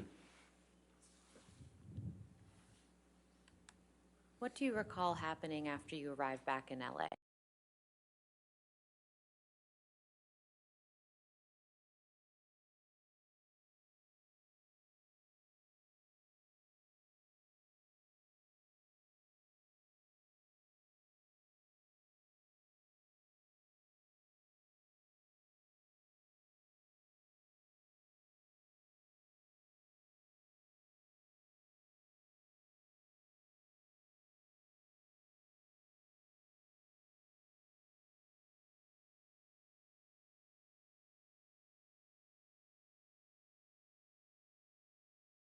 Go back to the same home together after that flight? No, I don't believe, no, we didn't. I don't believe we did. I think she had decided if this is the time. Pretty sure. I believe she had decided to check herself into the Chateau Marmont. There's so many of these, it's hard to sort of keep them all straight. Who would have paid for Ms. Heard to stay at the Chateau Marmont?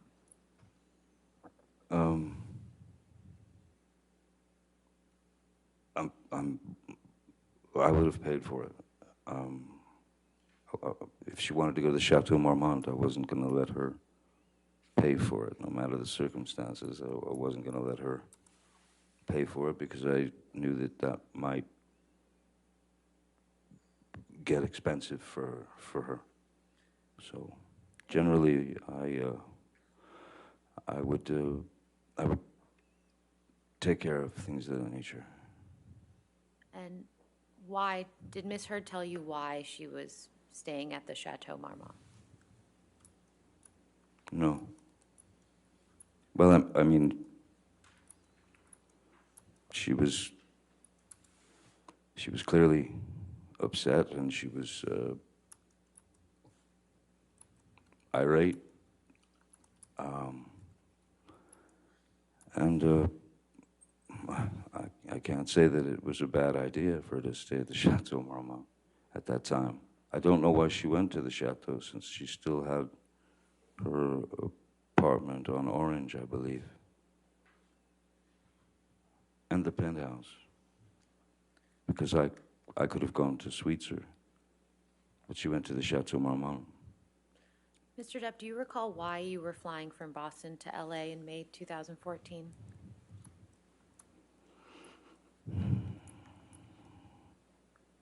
I can't remember if it was a break from the film or if I had finished the film. And that was before we went, well, before I was supposed to go to the island to detox from the opiates.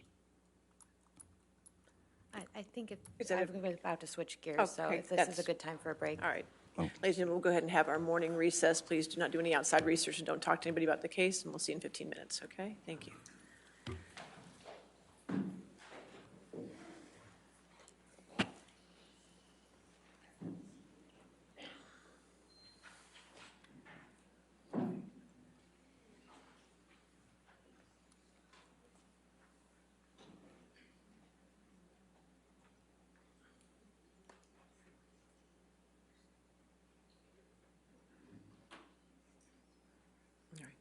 And sir, again, since you're still on the stand, do not discuss your testimony with anybody, including your attorneys, okay? All right, we'll come back at 11:35, all right? Thank you.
for the jury? Okay.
All right, thank you. Be seated. Thank you.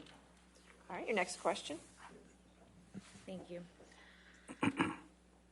Mr. Depp, who's Dr. Kipper? Dr. Kipper is he's been my doctor ever since I'd met him in, I believe it was that May of 2014, or around there in Boston. And why were you connected with Dr. Kipper? My sister Christy knew, of course, that I had been addicted to the opiates, and she was concerned, and she brought me his book and talked to me heart to heart and asked me if I would be willing to go through the detox. And what was your answer? Yes, of course. And you mentioned Debbie Lloyd. Can you please explain to the jury who she is? Oh, Debbie Lloyd is a nurse who my doctor, Dr. Kipper, had assigned to my case to be the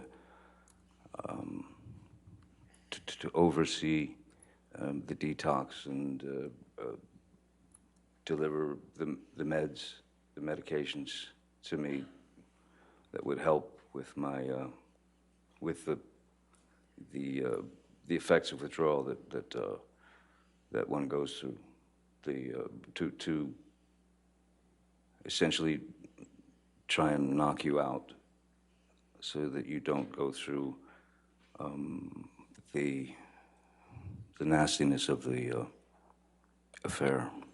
Did Miss Lloyd stay on after the detox process as your nurse? Yes, she did.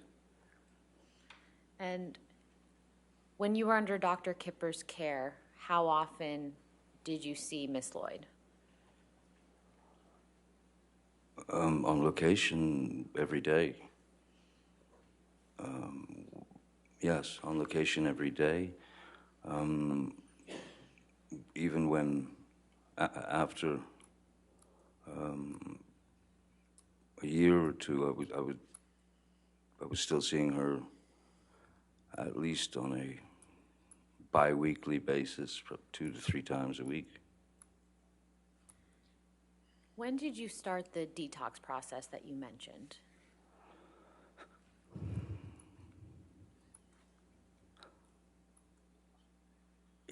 I know that I believe it was in August, July or August of 2015, 14, I cannot remember the year, 14, I guess. And where did you do this detox process? We did the detox process happened on, I have a place in the Bahamas. I'm never comfortable saying this, but it's an island. It's a very strange thing to say. But I thought that that would be the best place, the most private place where there were no worries of paparazzi or any of that. So it was a place where I could literally be, the only place where I can have actual anonymity. So I thought that would be the best place to do it. Who came with you down to the island for the detox?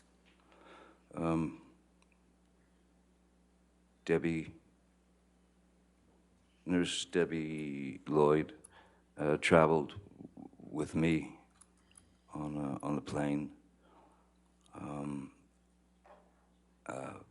Ms. Heard.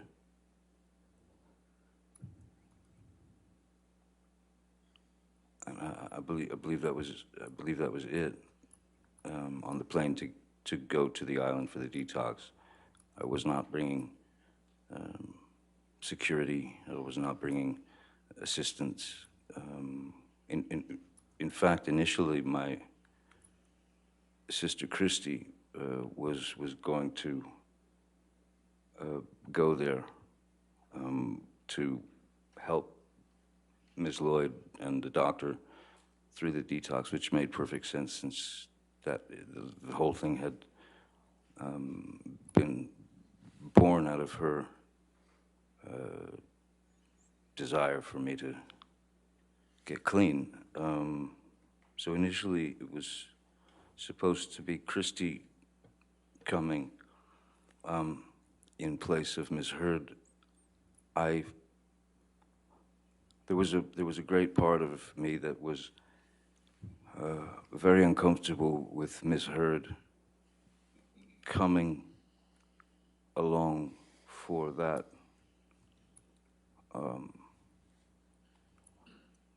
detox, because as things could fluctuate very rapidly in our relationship, I was wary that those things would come up during what needed to be a very straight detoxification of these substances.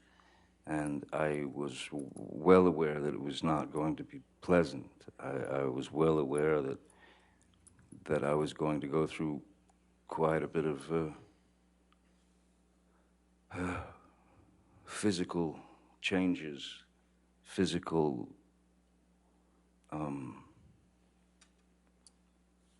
yes, I was afraid that it would be too much for her, and I also felt that she might be too much for me at the time. So then why did Ms. Heard come down to the island with you during the detox process? She insisted. And she switched places with Christy.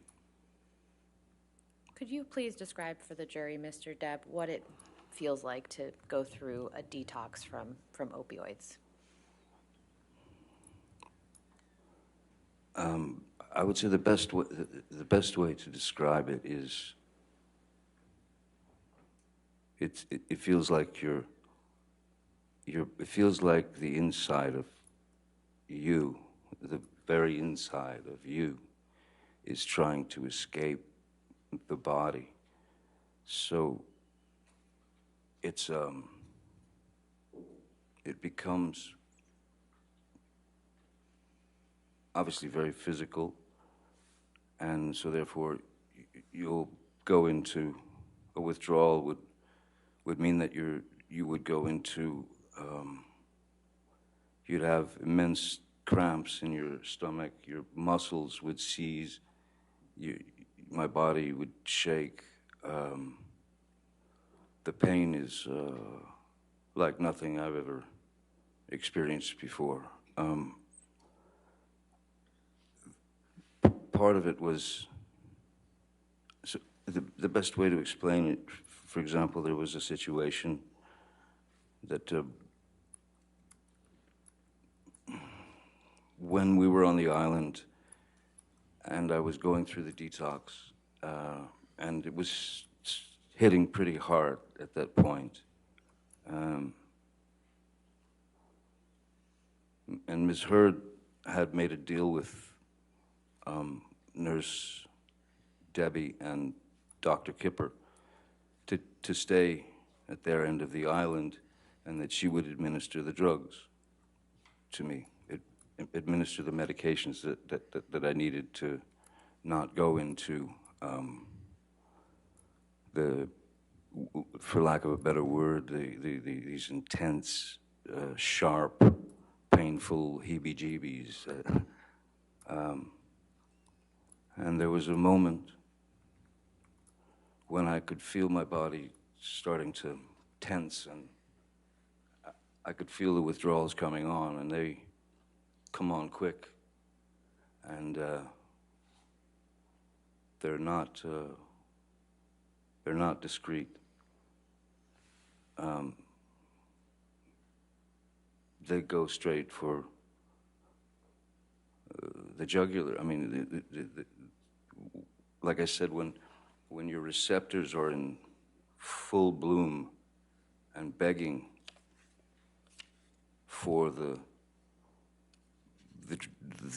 substance, the drug, the opiates that my body had become used to, these receptors that were being fed by. There was a moment when it was coming on very fast, and I was sitting on the couch in the little house that we all saw on the island. Miss Heard was at the, she was in the sort of kitchen area, and she was chopping vegetables, I remember. And I think it was around 2:30 in the afternoon, and the effects of the withdrawals were really coming on. And I said to Miss Heard, I'm going to need the meds now.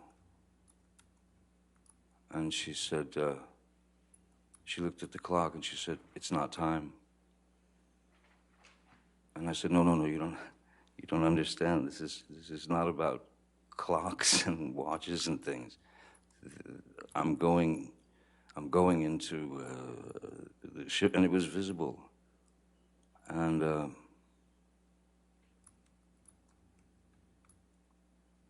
I hate saying this, and I hate to have to admit this, but that was, I believe that was about the lowest point in my life. That was the lowest I'd ever felt as a human being, because I had to say, please, may I have the meds, because it's really kicking in. And she was adamant, no, it's not time, it's not time.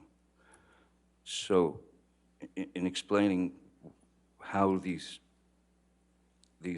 withdrawals start to take over your body, when I was begging at that point for the meds, I found that I had sort of rolled off the couch, and I was sitting on the floor crying. I mean, tears streaming down my face, begging another human being to please give me the meds that will take this away. And she would not. She was adamant that, nope, it's not time, 4 o'clock. So the only thing that one can do in that situation is you have to trick the body. You have to you have to manipulate your body out away from those. Well, you have to trick the body to get away from the receptors.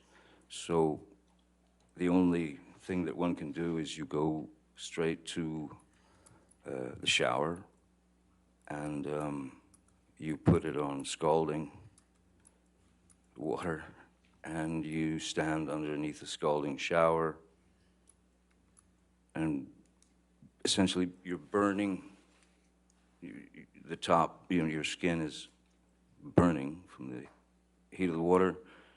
And what that would do is it would trick the nerves away from the receptors, because they had an immediate problem that needed to be dealt with, the nerves. So what it does is the scalding shower would reverse those nerve endings, and they would go up to the top of the skin because there was a problem there. So that's how I was able to bypass those withdrawal symptoms at times. It doesn't fully take them away, but what it does is it tricks your body into thinking that there's something going horribly wrong on top, so it keeps them away from the receptors. After that, I had a conversation with Nurse Debbie and with Dr. Kipper, and I said, I don't believe, I told them that she had denied me the meds when I was in need, and then I told them that I don't think that this is going to work here anymore. I think we have to leave the island, and I need to be, she can't be with me while I'm going through the rest of this detoxification. So I told them we should leave the island. I asked them if they understood what I was doing, and they did. So we went back to Los Angeles, and then I asked Ms. Heard if she would please allow me 5 days, 7 days, whatever it took to get finished with the rest of this horrific detox and the pain. Did Ms. Heard give you that time? She did, reluctantly, yes. I was immediately accused of throwing her out. I was accused of abandoning her. I was accused of not appreciating all that she had done to get me to this point where I was, which was kind of an interesting argument for me. I begged her, please, can I get a place at the Beverly Hills Hotel? I'll get you and your friends a bungalow at the Beverly Hills Hotel where you can all stay together and have a grand old flag. You can have fun, you can do whatever you want, and you don't have to sit around Mr. Shaky. And she wasn't happy about it, but it was very necessary. So she did eventually leave for about five days or so, and I sat in after a few days, I sat in a metal chair with one song on a loop, that I could focus on the lyrics and the power of the song to help me get through it. And even once the effects started to go away, that is the pain, I was still in this something strange that happens. you feel electricity in your body.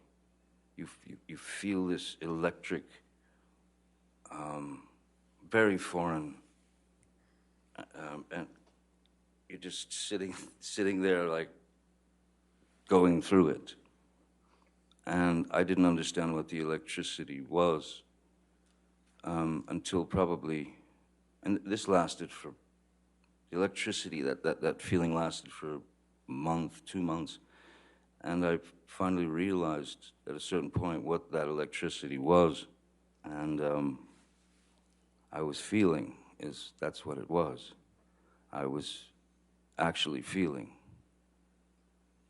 without the aid of the drug, without the aid of any drugs. I mean, I had refused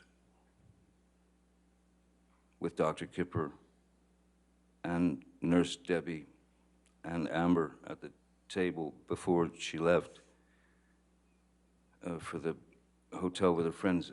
I had refused to continue taking the phenobarbital and the lithium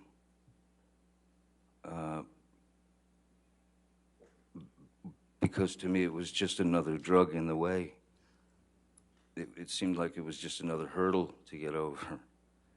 And I would rather just get it out of my system now and move forward. Maybe I wouldn't have had the electricity. Maybe I wouldn't have felt as quickly, but I didn't want to take phenobarbital and lithium and Seroquel and Neurontin and all these other things. And the worst of the two, I believed, were the phenobarbital and the lithium. So I went through that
man. My daughter, Lily Rose, did not come to the wedding. She and Miss Heard were not on particularly great terms for several reasons. There were a number of Miss Heard's friends and her family. So I'd say all in all, maybe there were, seems like there could have been no more than 20 people, 25 people, maybe. Was there any alcohol served at the wedding? Yes, there was alcohol served at the wedding. There was champagne. There was all the accoutrements, and then yes. And was anyone ingesting any illegal drugs at the wedding? Yes. And who was doing that? Well, there was a schedule that was written out and printed out and sent out, so that everyone would know exactly the time that everything would happen. And on that sheet, the schedule, there was like some kind of rehearsal type thing. There was also there was a great dilemma in who was going to be who. That's where the argument between Ms. Pennington and Io Tillett-Wright. Mr. Depp, who did you observe taking drugs at the wedding? A number of people were taking MDMA. As I said, the list, there was after the wedding, there was it was like dinner, dancing, and drugs on the schedule that came from Ms. Heard and Ms. Pennington. So Amber,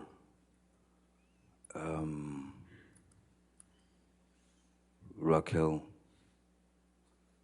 a couple of friends of mine, Savannah, her assistant,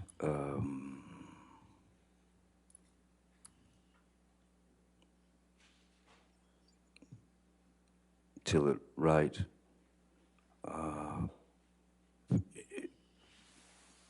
all of her gang were all partaking of the MDMA. What if any what if any drugs did you take that day? Again, to be honest with you, I mean, I don't know how much MDMA they had, but for me, that was, for me to have taken MDMA would have been a waste of the drug, if you understand what I mean. It would have been essentially taking someone else's high, because it wouldn't have an effect on me. So how many drugs did you actually take that day? The day of our wedding? Yes. I smoked marijuana, and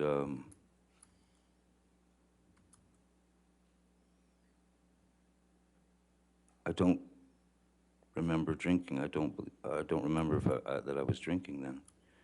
This was right.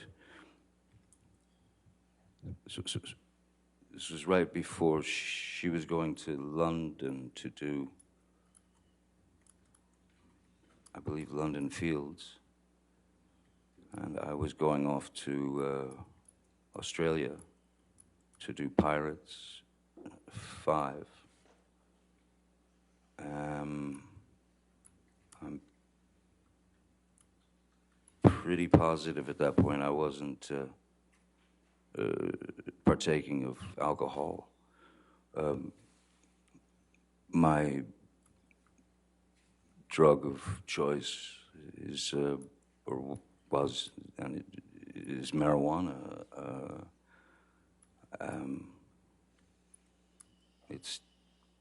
That's all that was fine for me.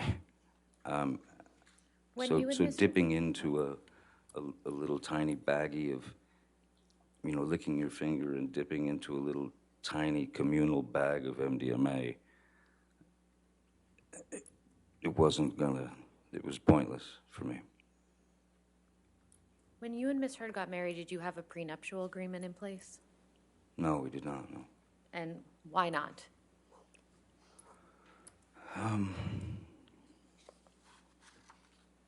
There always seemed to be some reason or another why she wouldn't discuss it, or if we did discuss it, it became an issue that would turn into it would springboard into unpleasantness and then arguments. And then it was also too late. At a certain point, it was just too late. So then the idea of a post-nup agreement was brought up to Miss Heard, and that was in Australia. That was the beginning of the Australian Well, let's fight. talk about Australia then. But first of all, why were you in Australia? I was working on Pirates of the Caribbean 5. And who from your team was with you in Australia? Jerry Judge, Malcolm Connolly, Nathan Holmes, Stephen Duders, Keenan Wyatt.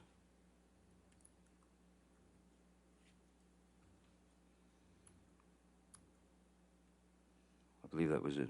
Oh, and yeah, no, that's it. Was Miss Lloyd in Australia with you as well? Oh, yes, sorry, yes. Miss Lloyd traveled to Australia with us. And did Dr. Kipper come down to Australia at any point? Yeah, Dr. Kipper came down a bit later.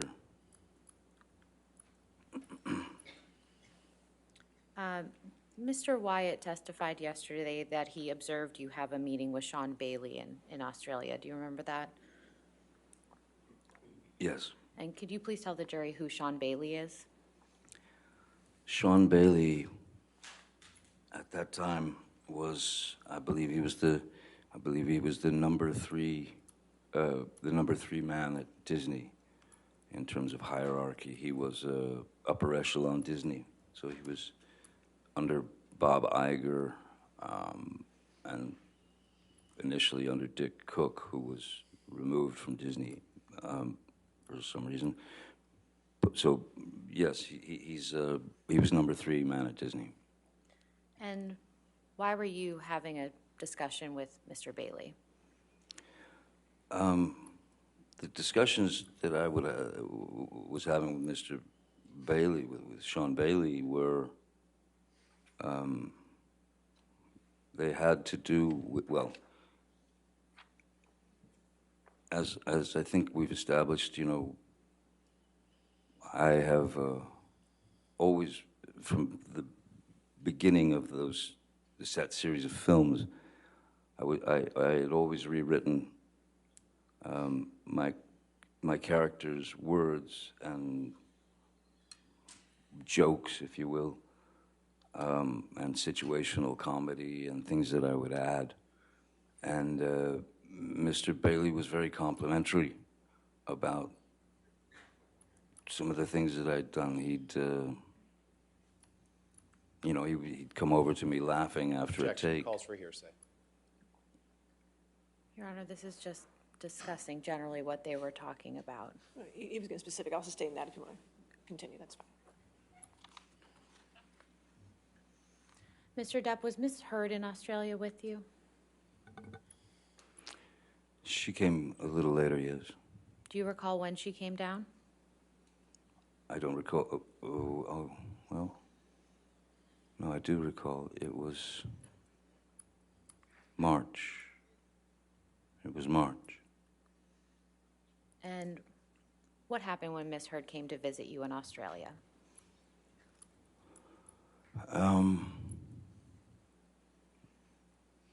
Ms. Heard was upset because, as I stated earlier, as it was too late for a prenup agreement, there was discussion of post-nup agreement.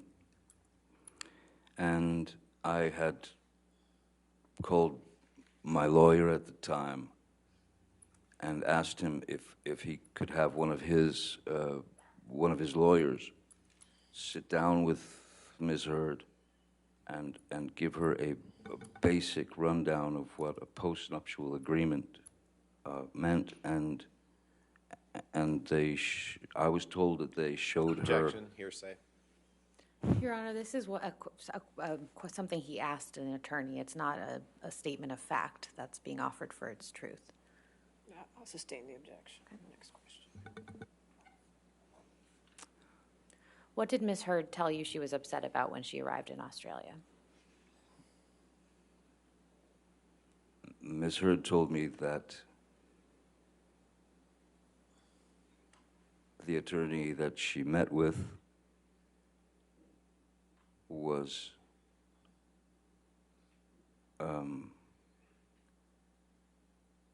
rude and dismissive, and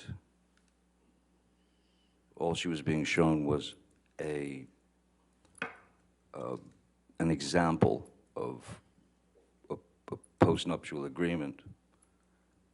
Ms. Heard then stated to me that she was very upset. She stated to me that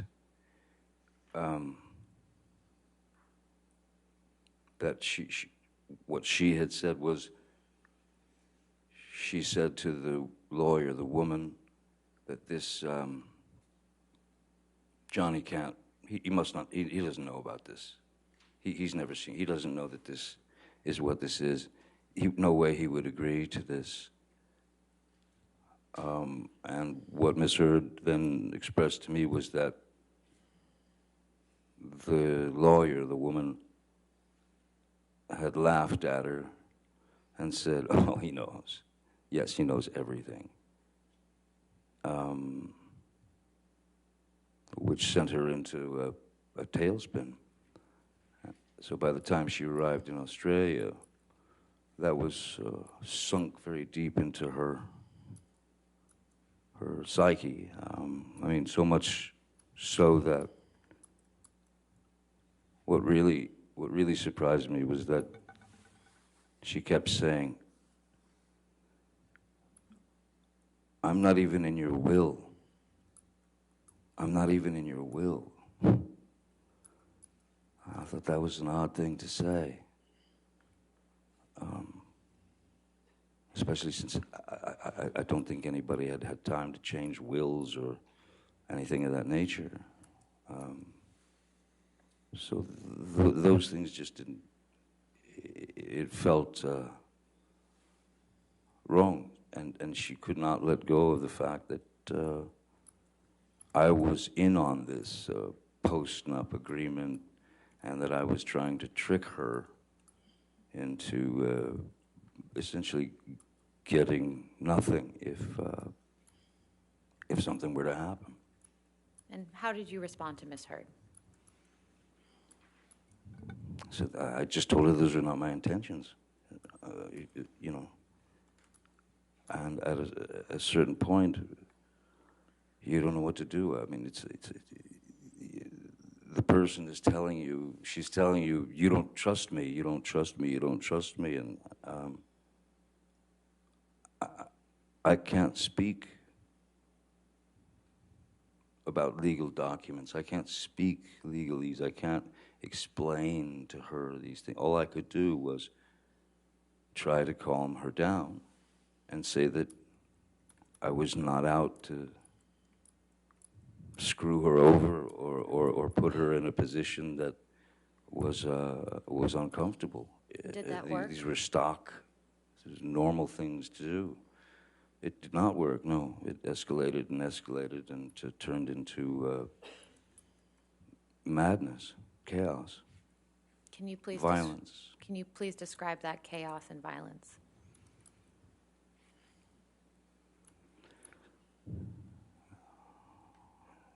Yes, she was irate. She was irate, and she was possessed. And when I tried to remove myself, as I normally would from a situation, and that is to say, you know, as she's hammering me with sort of brutal words and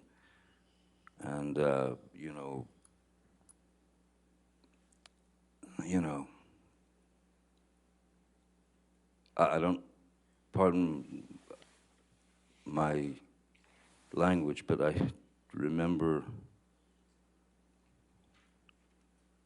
that it wasn't nice sort of being called an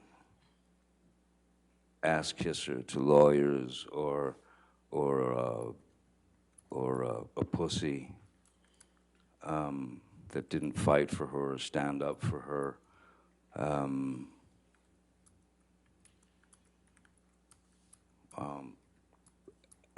I, again, tried to remove myself from the situation, but to no avail.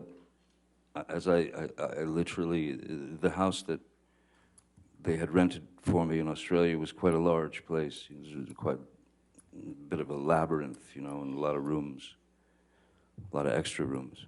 So I would go to, well, I'll just cut to the chase. I think that I ended up locking myself in about at least 9 bedrooms, bathrooms that day, as she was banging on the doors and screaming obscenities and wanting to have a physical altercation. So how did it come to be that your finger became injured? There was at one point where I'd stayed in one of the, sitting on a bathroom floor, door locked, she's banging away, screaming, blah, blah, blah, and then suddenly she stopped, and I could hear her walk away. I could hear her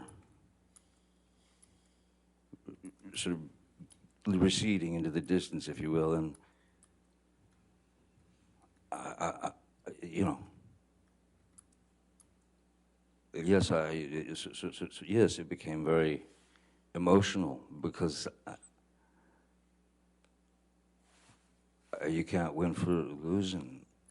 There was nothing I could do to make her understand that I had, if that lawyer had in fact done that, and I did call my lawyer at the time, Jake Bloom, and I had him get these people on the phone, and I'm ashamed to say that I had taken, at that point when I was on the phone with him, I had taken Miss Heard's words to heart, and I laid out a ration of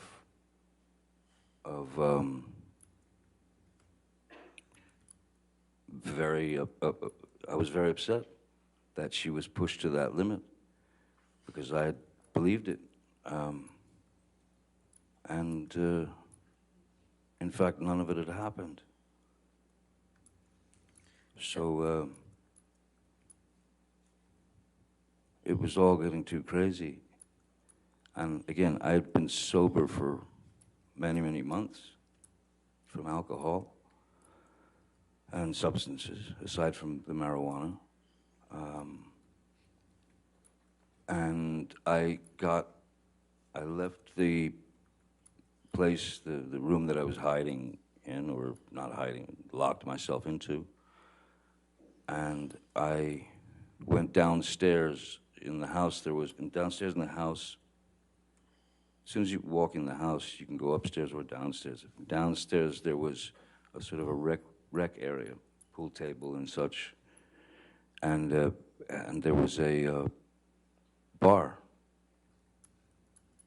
And I was a mess. I was a wreck. I was shaking, and I just didn't understand why all this was happening.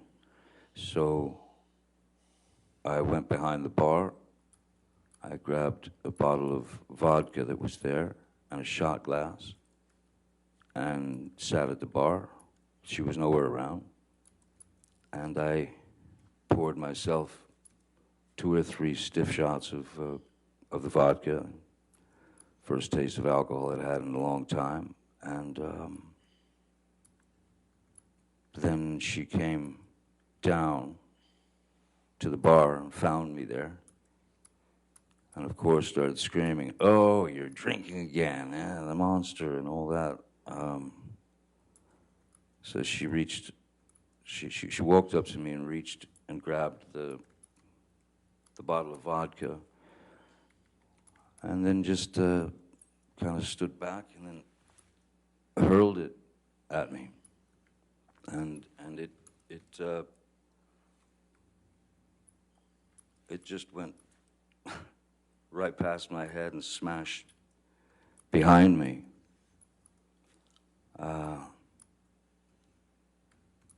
So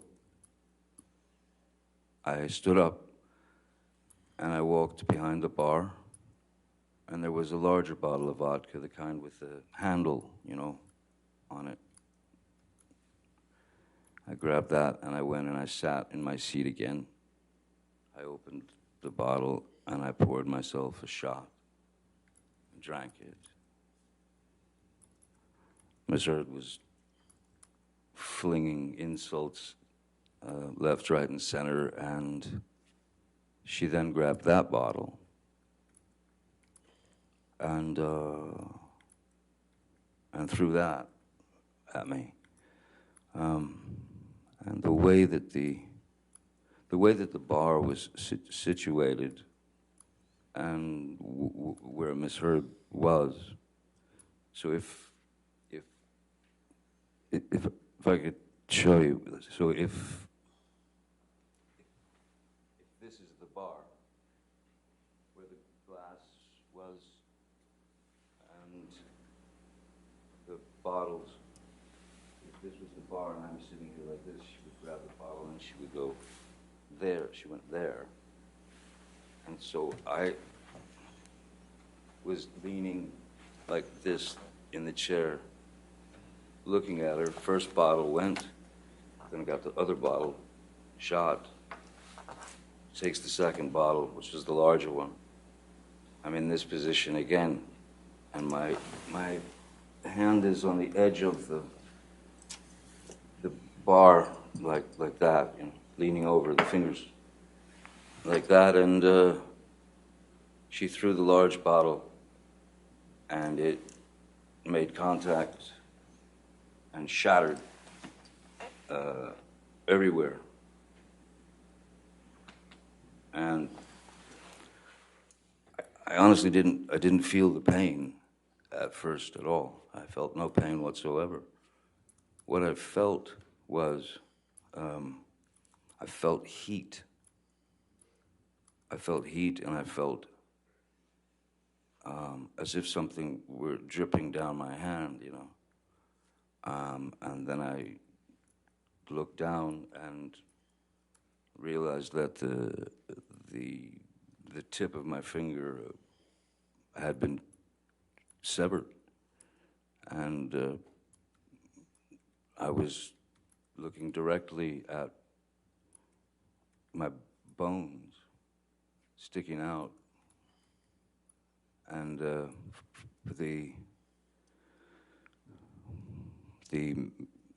the meaty portion of the inside of your finger, and blood was just pouring out. And at that point, I think that I went into some sort of, I don't know what a nervous breakdown feels like, but that's probably the closest that I've ever been. Nothing made sense. And I knew in my mind and in my heart, this is not life. This is not life. No one should have to go through this.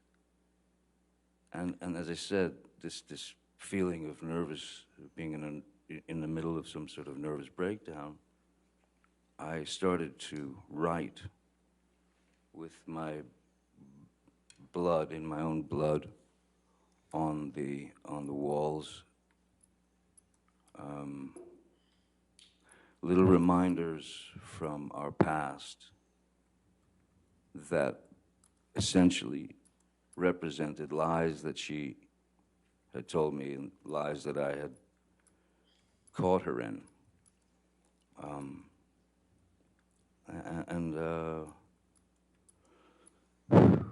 And then the next thing, amongst all the madness, I would again hide in the bathroom or wherever, and I texted Dr. Kipper and I said, you might want to come over. I've cut my finger off here. Which finger was cut, Mr. Depp? It's the middle, it's the funny looking one. It's the middle finger here. You can see you can see all the sort of, from the initial wound, all these bones up here were crushed, and it looked like Vesuvius, and so this part of my finger now is, so that because of not having use of the tip here, this is basically arthritis that kicks into the joint once that upper part of the finger is mangled. So is that the right middle finger? Right middle, yes. And is that your dominant hand? Yes, it is, yes. Mr. Depp, after Ms. Heard threw the vodka bottle at you and severed your finger, what, if anything, did she say when she saw the injury?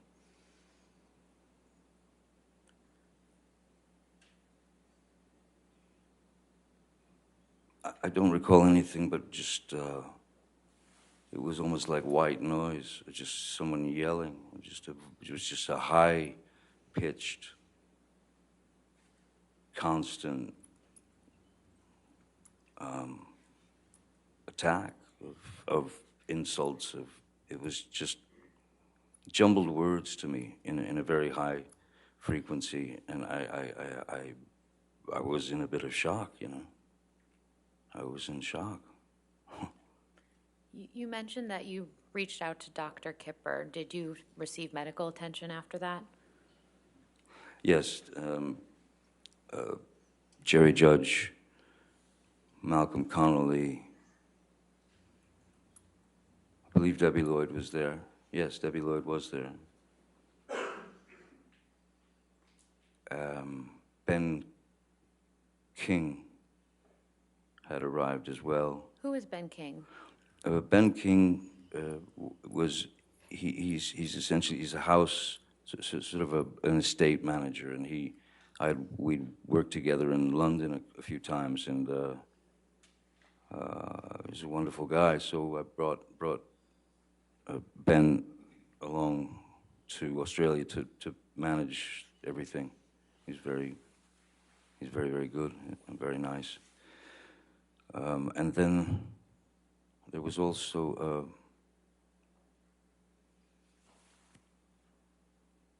Oh, yeah, I mentioned Malcolm and Jerry. Yeah, they were there as well.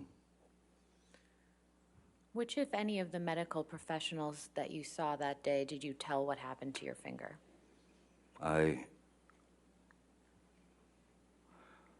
When Malcolm and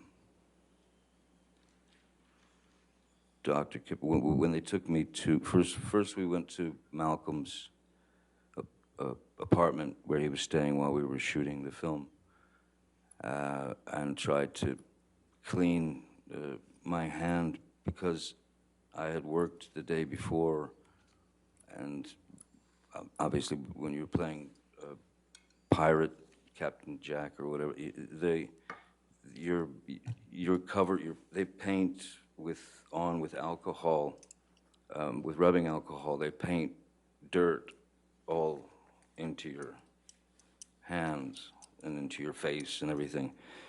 So they were worried about getting my finger clean. So they tried doing that at Malcolm's.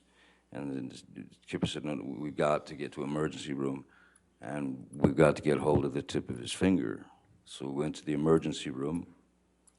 The doctor asked me what happened, and I lied to him. I said that I had smashed it in these large accordion doors, that it got caught in the accordion doors. Why would you lie about that? I lied because I didn't feel, I didn't want to disclose that it was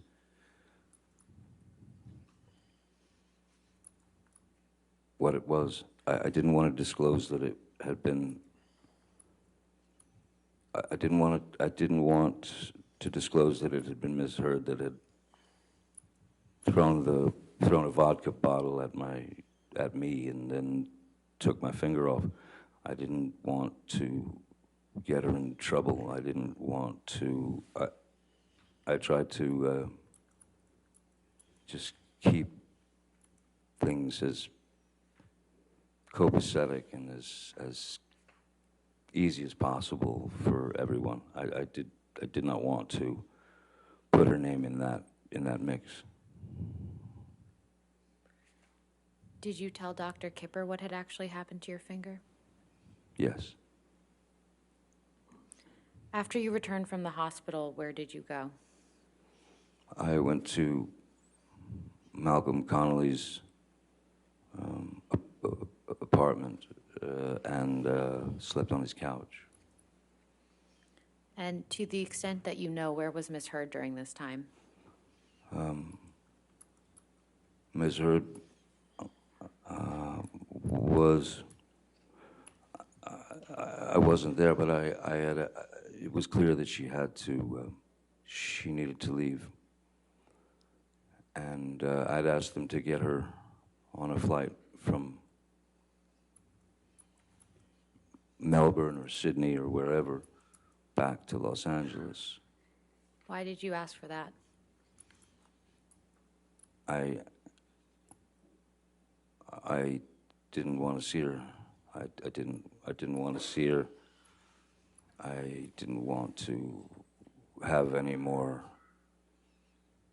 arguments. I was, for all intents and purposes, I was just done. Mr. Depp, I'd like to show you a picture. If we could please pull up Plaintiff's Exhibit 145.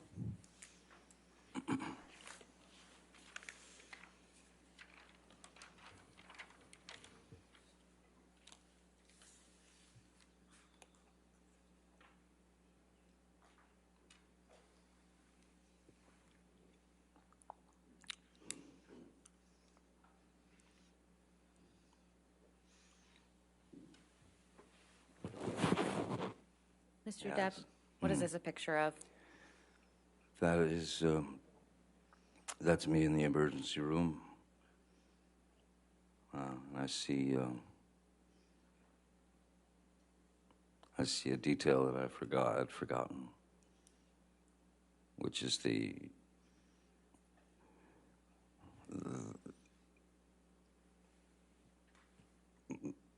Ms. Hurd had taken my cigarette from the ashtray and stomped it out in my face here. Could you mark on the screen where you see that? It's right above that green dot. And do you know who took this picture? I do not know. Can we please publish this to the jury? Do you want to enter into evidence? Yes, please. Any objection? No, Your Honor. All right, 145 in evidence. You can publish to the jury.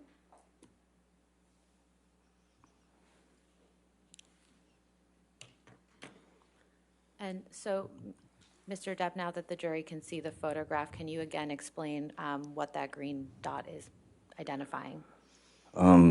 Just above the, well, just above the green dot is a wound from Ms. Hurd taking my cigarette, and this is after the finger had gone away, and she stubbed it out in my face and on my cheek.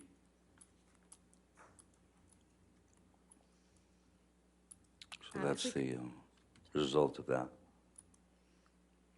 If we could please take this down, and I'd like to show you, Mr. Depp, Plaintiff's Exhibit 144.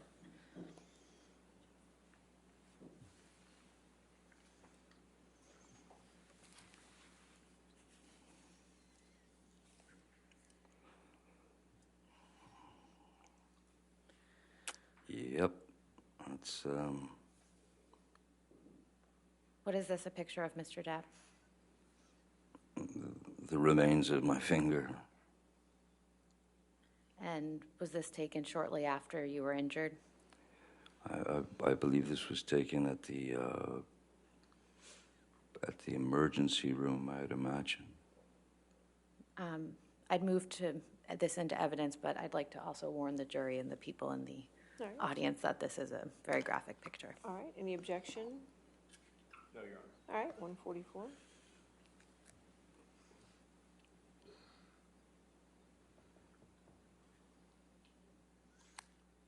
We can take this down. Thank you.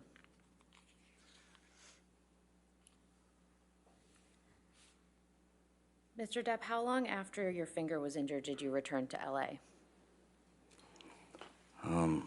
After the emergency room,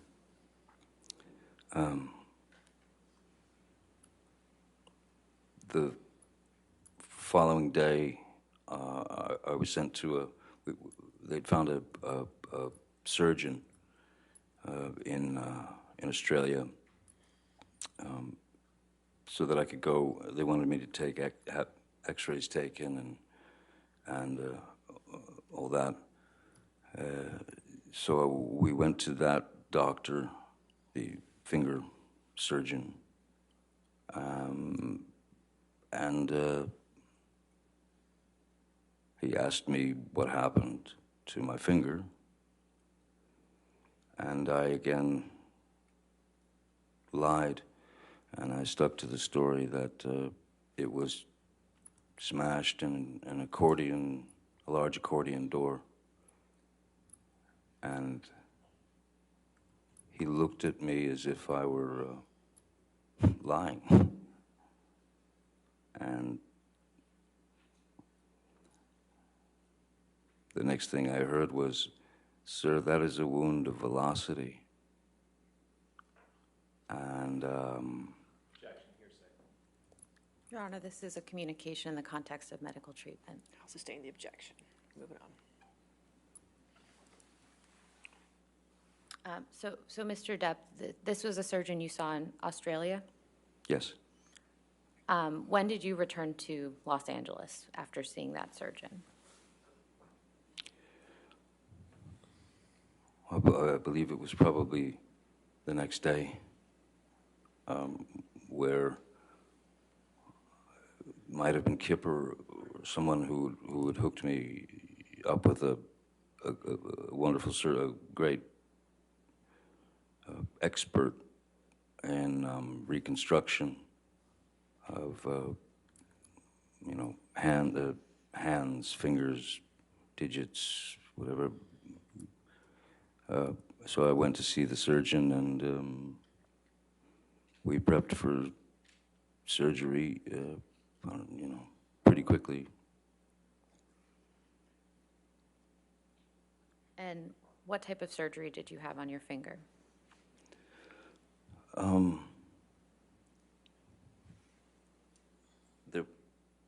The majority of this was all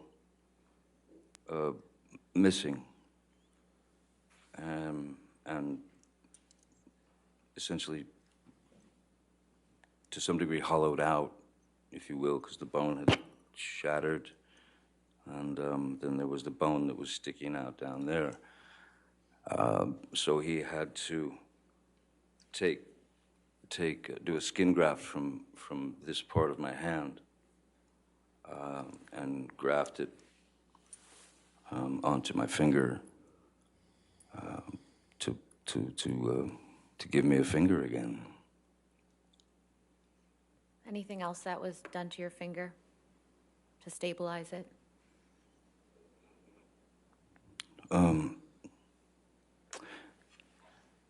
I don't think it was initially that they put the pin in.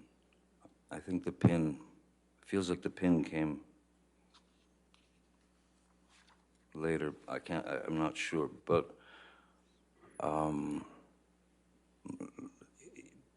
you just, I had to go after the surgery. It was bandaged up, and they give you all kinds of things on what to do, what not to do, keep it elevated or this or that, and I just walked away with a very large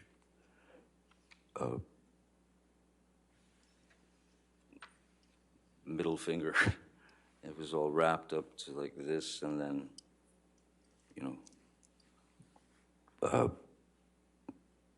medicated. They've given me shots in there and such.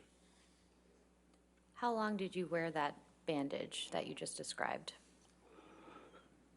Well, the bandage was from the time of the surgery all the way through the remainder of finishing Pirates of the Caribbean, which was, I think I finished, the injury took place in March.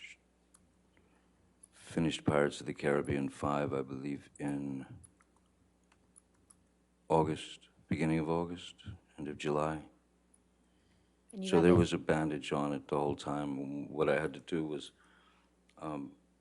wear, because of, there's a special effects trick that they had planned. Basically, whatever bandage I had on, as long as they could, they would put little green dots, for example, on the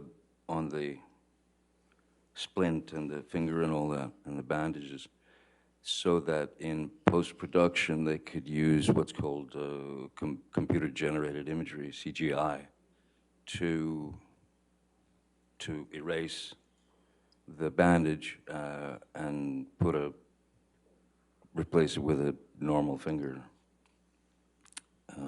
That's how we finished the film.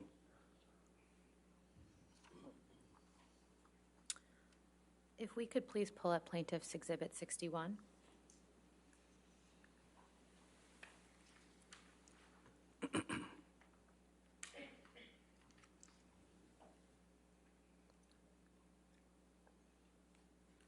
And if we could scroll to the second picture, or third. Can you keep going? One more, please. Another. Sorry, this is a series of pictures, and to spare everyone, I don't think I'll show you the immediate injury again. This was one right here. Thank you. Mr. Depp, do you recognize this picture? Yes, I do. And what's reflected in this picture? This was taken in the surgeon's office.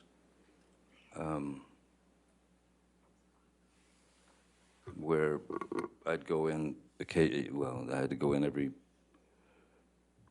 few days to have it checked out for infections and such.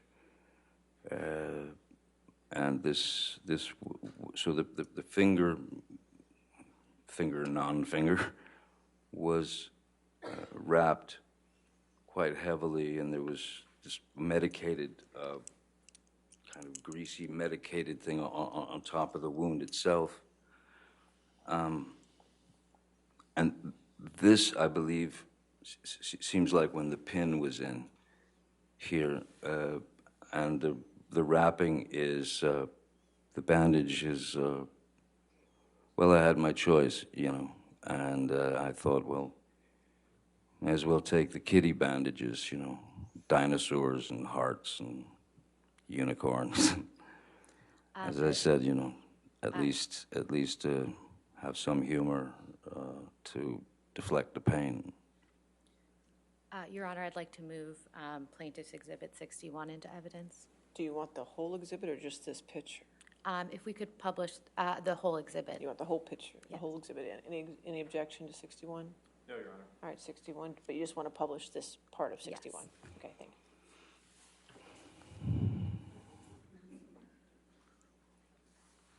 So how long after your injury was this picture taken? After the initial injury, Yes.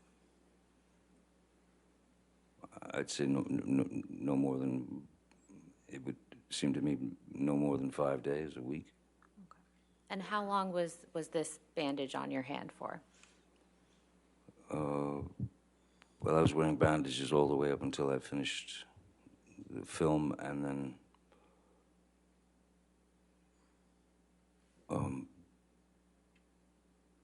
yeah, up through August for sure, and then beyond, I had to keep it. I had to keep it covered. I had to keep it protected. Do you recall how long after the injury that how long after the surgery the pins were removed from your finger? I would say maybe, I think it was about 2 or 3 days, because I remember that there was, maybe more, but I just remember that the pain seemed to be getting worse and worse as Debbie would rate it, you know, from is this an 8 out of 10? Is this a 3 out of 10? That kind of thing. At a certain point, it became kind of a 12 out of 10, because it felt hot, very, very, very hot, and it felt there was throbbing. It was like it was throbbing, and the pin in there. It was like I could feel the pin in there. So we called the surgeon. I called the surgeon. Told him. Actually, I think it might have been Debbie Lloyd. Actually, called, but I knew I had to see the surgeon again, because something felt very wrong, and I went there, and he removed all the bandages, and he found that that my finger was indeed infected, and that I'd contracted MRSA, MRSA, which is like I believe it's like the flesh-eating disease or something. But it was a pretty grotesque sight. After that, with the pin in, and what they had to do to save it. Mr. Depp, while your finger was injured and healing, did you ever take any opiates during that time? No, ma'am. No more. Your Honor, I'm about to switch gears, so if All right. it makes We can sense to do take that. our lunch break. All right, ladies and gentlemen, let's go ahead and take our hour lunch break. Come back at 2 o'clock. Just make sure you do not discuss the case and do not do any outside research, and we'll see you at 2.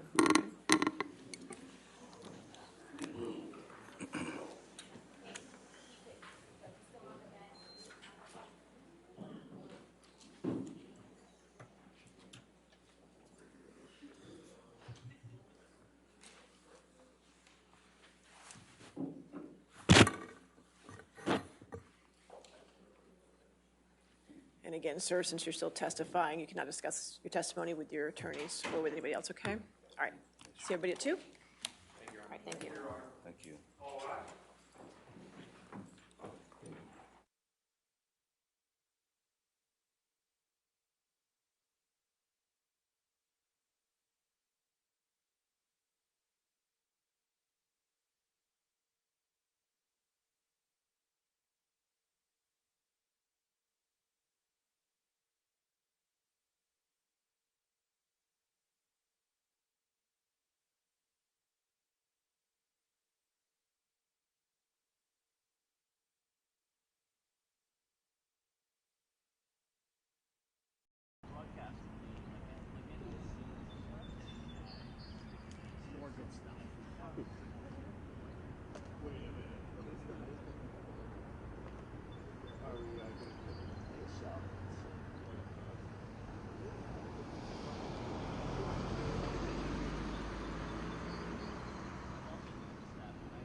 Yeah, I've heard that too.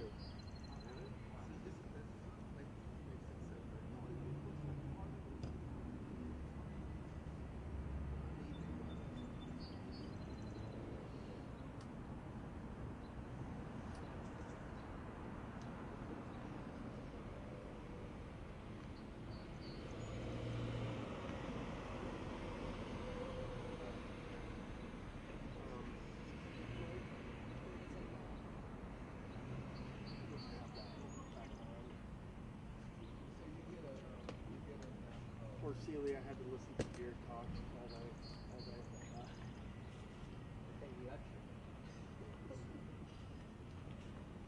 So your boss is no longer much help with me now.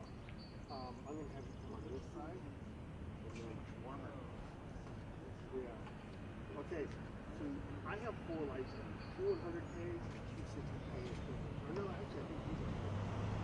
So it's probably coming to go back. Would you say we're all set up? Yeah. Well, wait. Can you talk to the mic?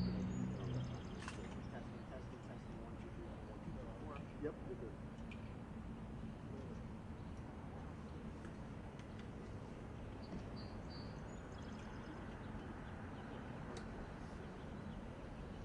Sorry, I missed it. Like that.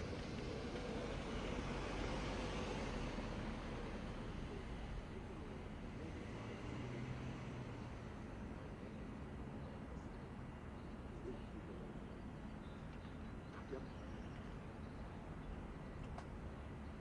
If they have any problem with this,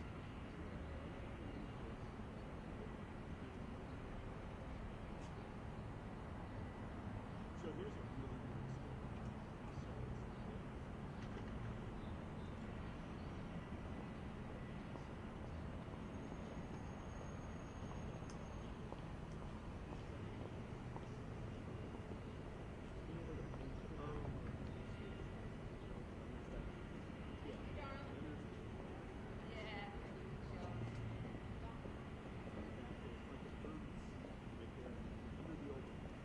sorry for the right away.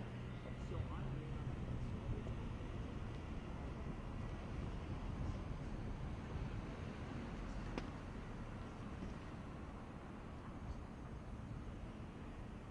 Hey, Linda, can you hear me? It's Jesse. Yeah, we'll talk about it. Sounds perfect. Oh, I was sent it. I will send it to everybody. I'm on the his PR people. Send it out. You need something, Katie? No, we're just on lunch break. I got in though. Yay. What did you take an orange Sharpie?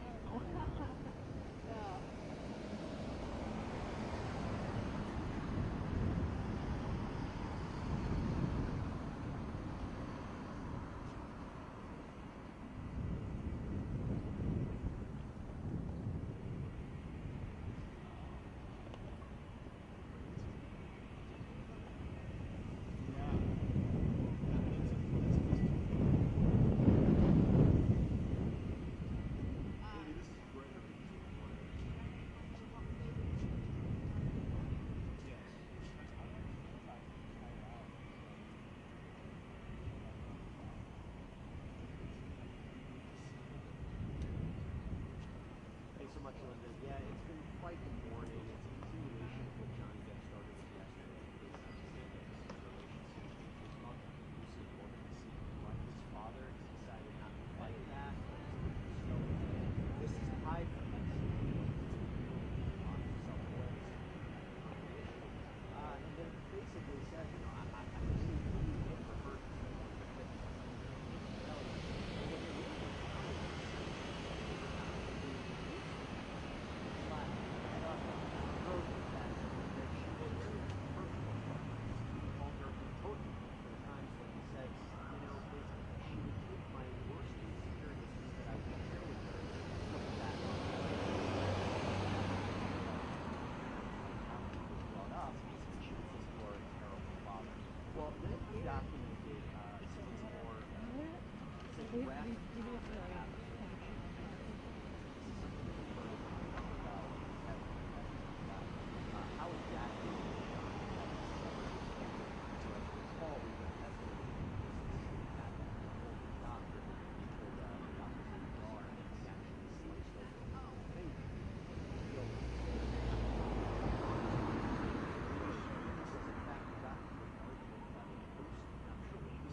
is interesting is how he noted for Heard, his daughter Lily Rose, why was there long frame?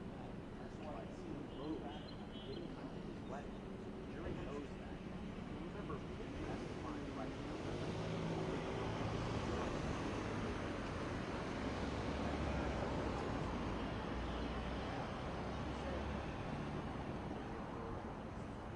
Not very nice to them. Rude, insensitive, angry, loud, instigator, and also that they never observed during that danger.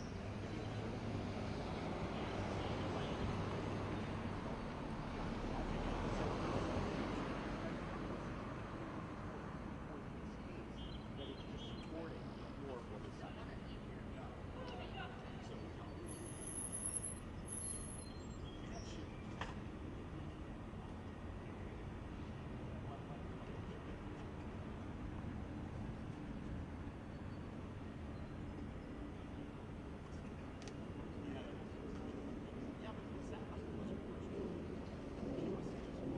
So, from what I'm seeing, most of these juries are I can tell you, it's tough to know.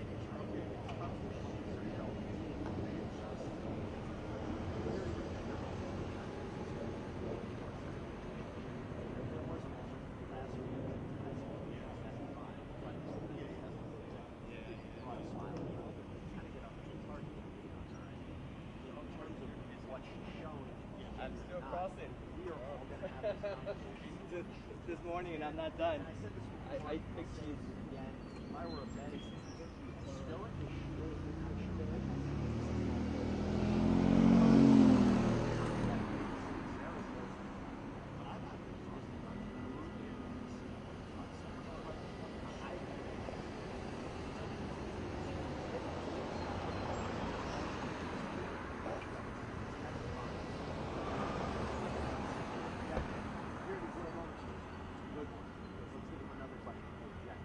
I have a feeling it's get a little bit more exciting clearly in the cross-examination because she testified. I feel like Johnny Depp might show something. And then they were chasing him with like this.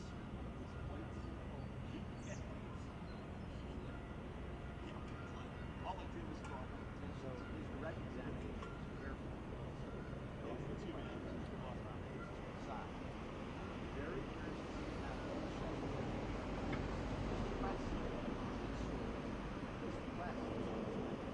yeah, there's a part of this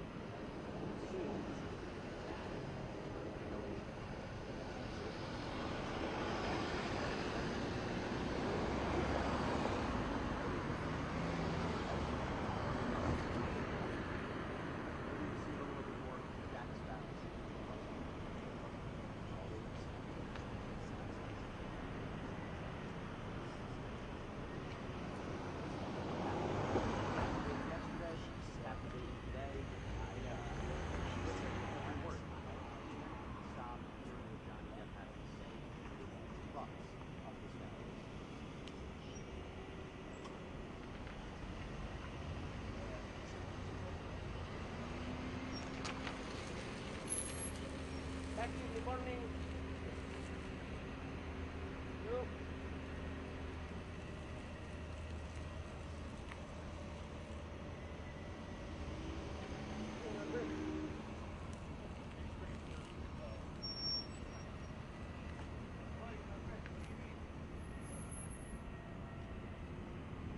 All right. So now let me see.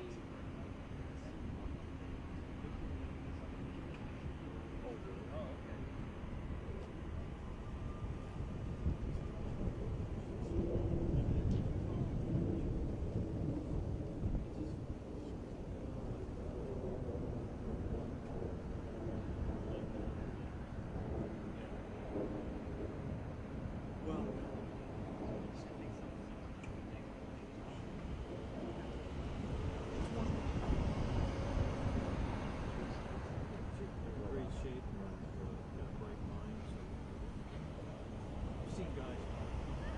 How old is he? How old is she? Really? Is it a purebred bunch? Oh, English. That's an English bull. buddy.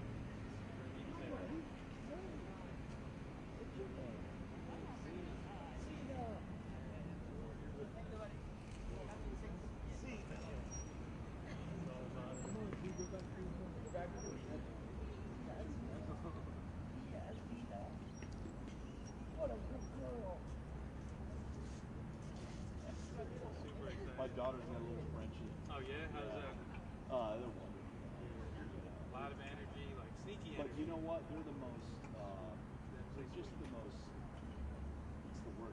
Passionate dogs. This little dog, she'll actually, she'll put her paws on both sides of She's the same way. Really? I have to pick her up at nighttime. Unbelievable. I throw her over my shoulder like a little toddler. Just like, I love her coat. Where'd you get her? we drove down to South Carolina, well, just on the border of North Carolina, South Carolina, Oklahoma City. You guys here for the Johnny Depp thing? Yeah. How's that going? We sit out here with our shit on. No update until Yeah, I mean, it's just great.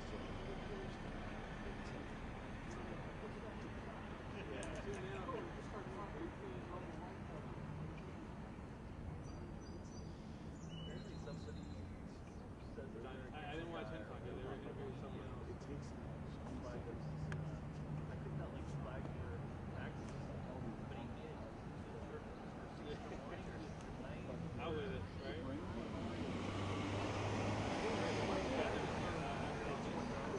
Yeah, you want me to film this and send it over. We do have a camera now. You have lights. This is going with like recording you. Hopefully go camping out around here. I guess. Apparently. How big should we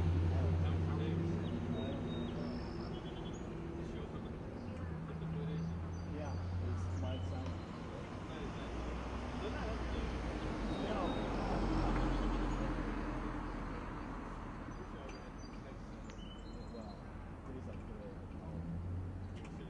Monday, rain, cold rain, snow pellets.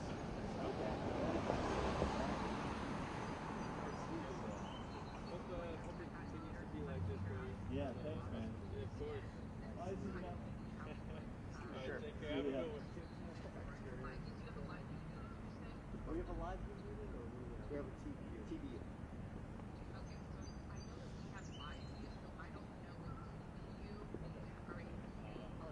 Okay, maybe. Yeah. Maybe we can record it. They'd have to record it in one. This TVO, but I can record it on my car. I'd have to go back to my hotel room. No, I mean like when you go back in. What's the turnaround time on it?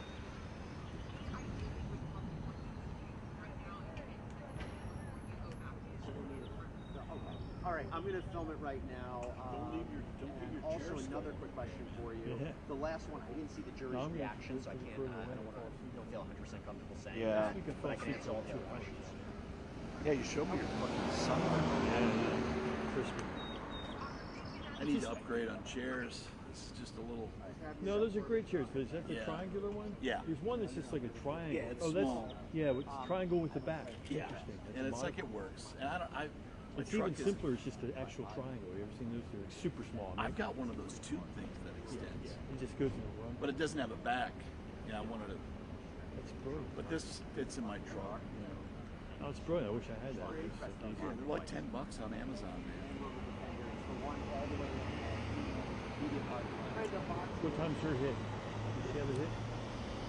I don't think she has until 4 o'clock. Until it's over. I mean, we go on the air at 4, so they'll. Yeah. So she'll probably do 4, 5, and 6, and that'll be it. I think it's back to this. Yeah, no worries. Yeah, I'm going to set myself up. It's the same guy again.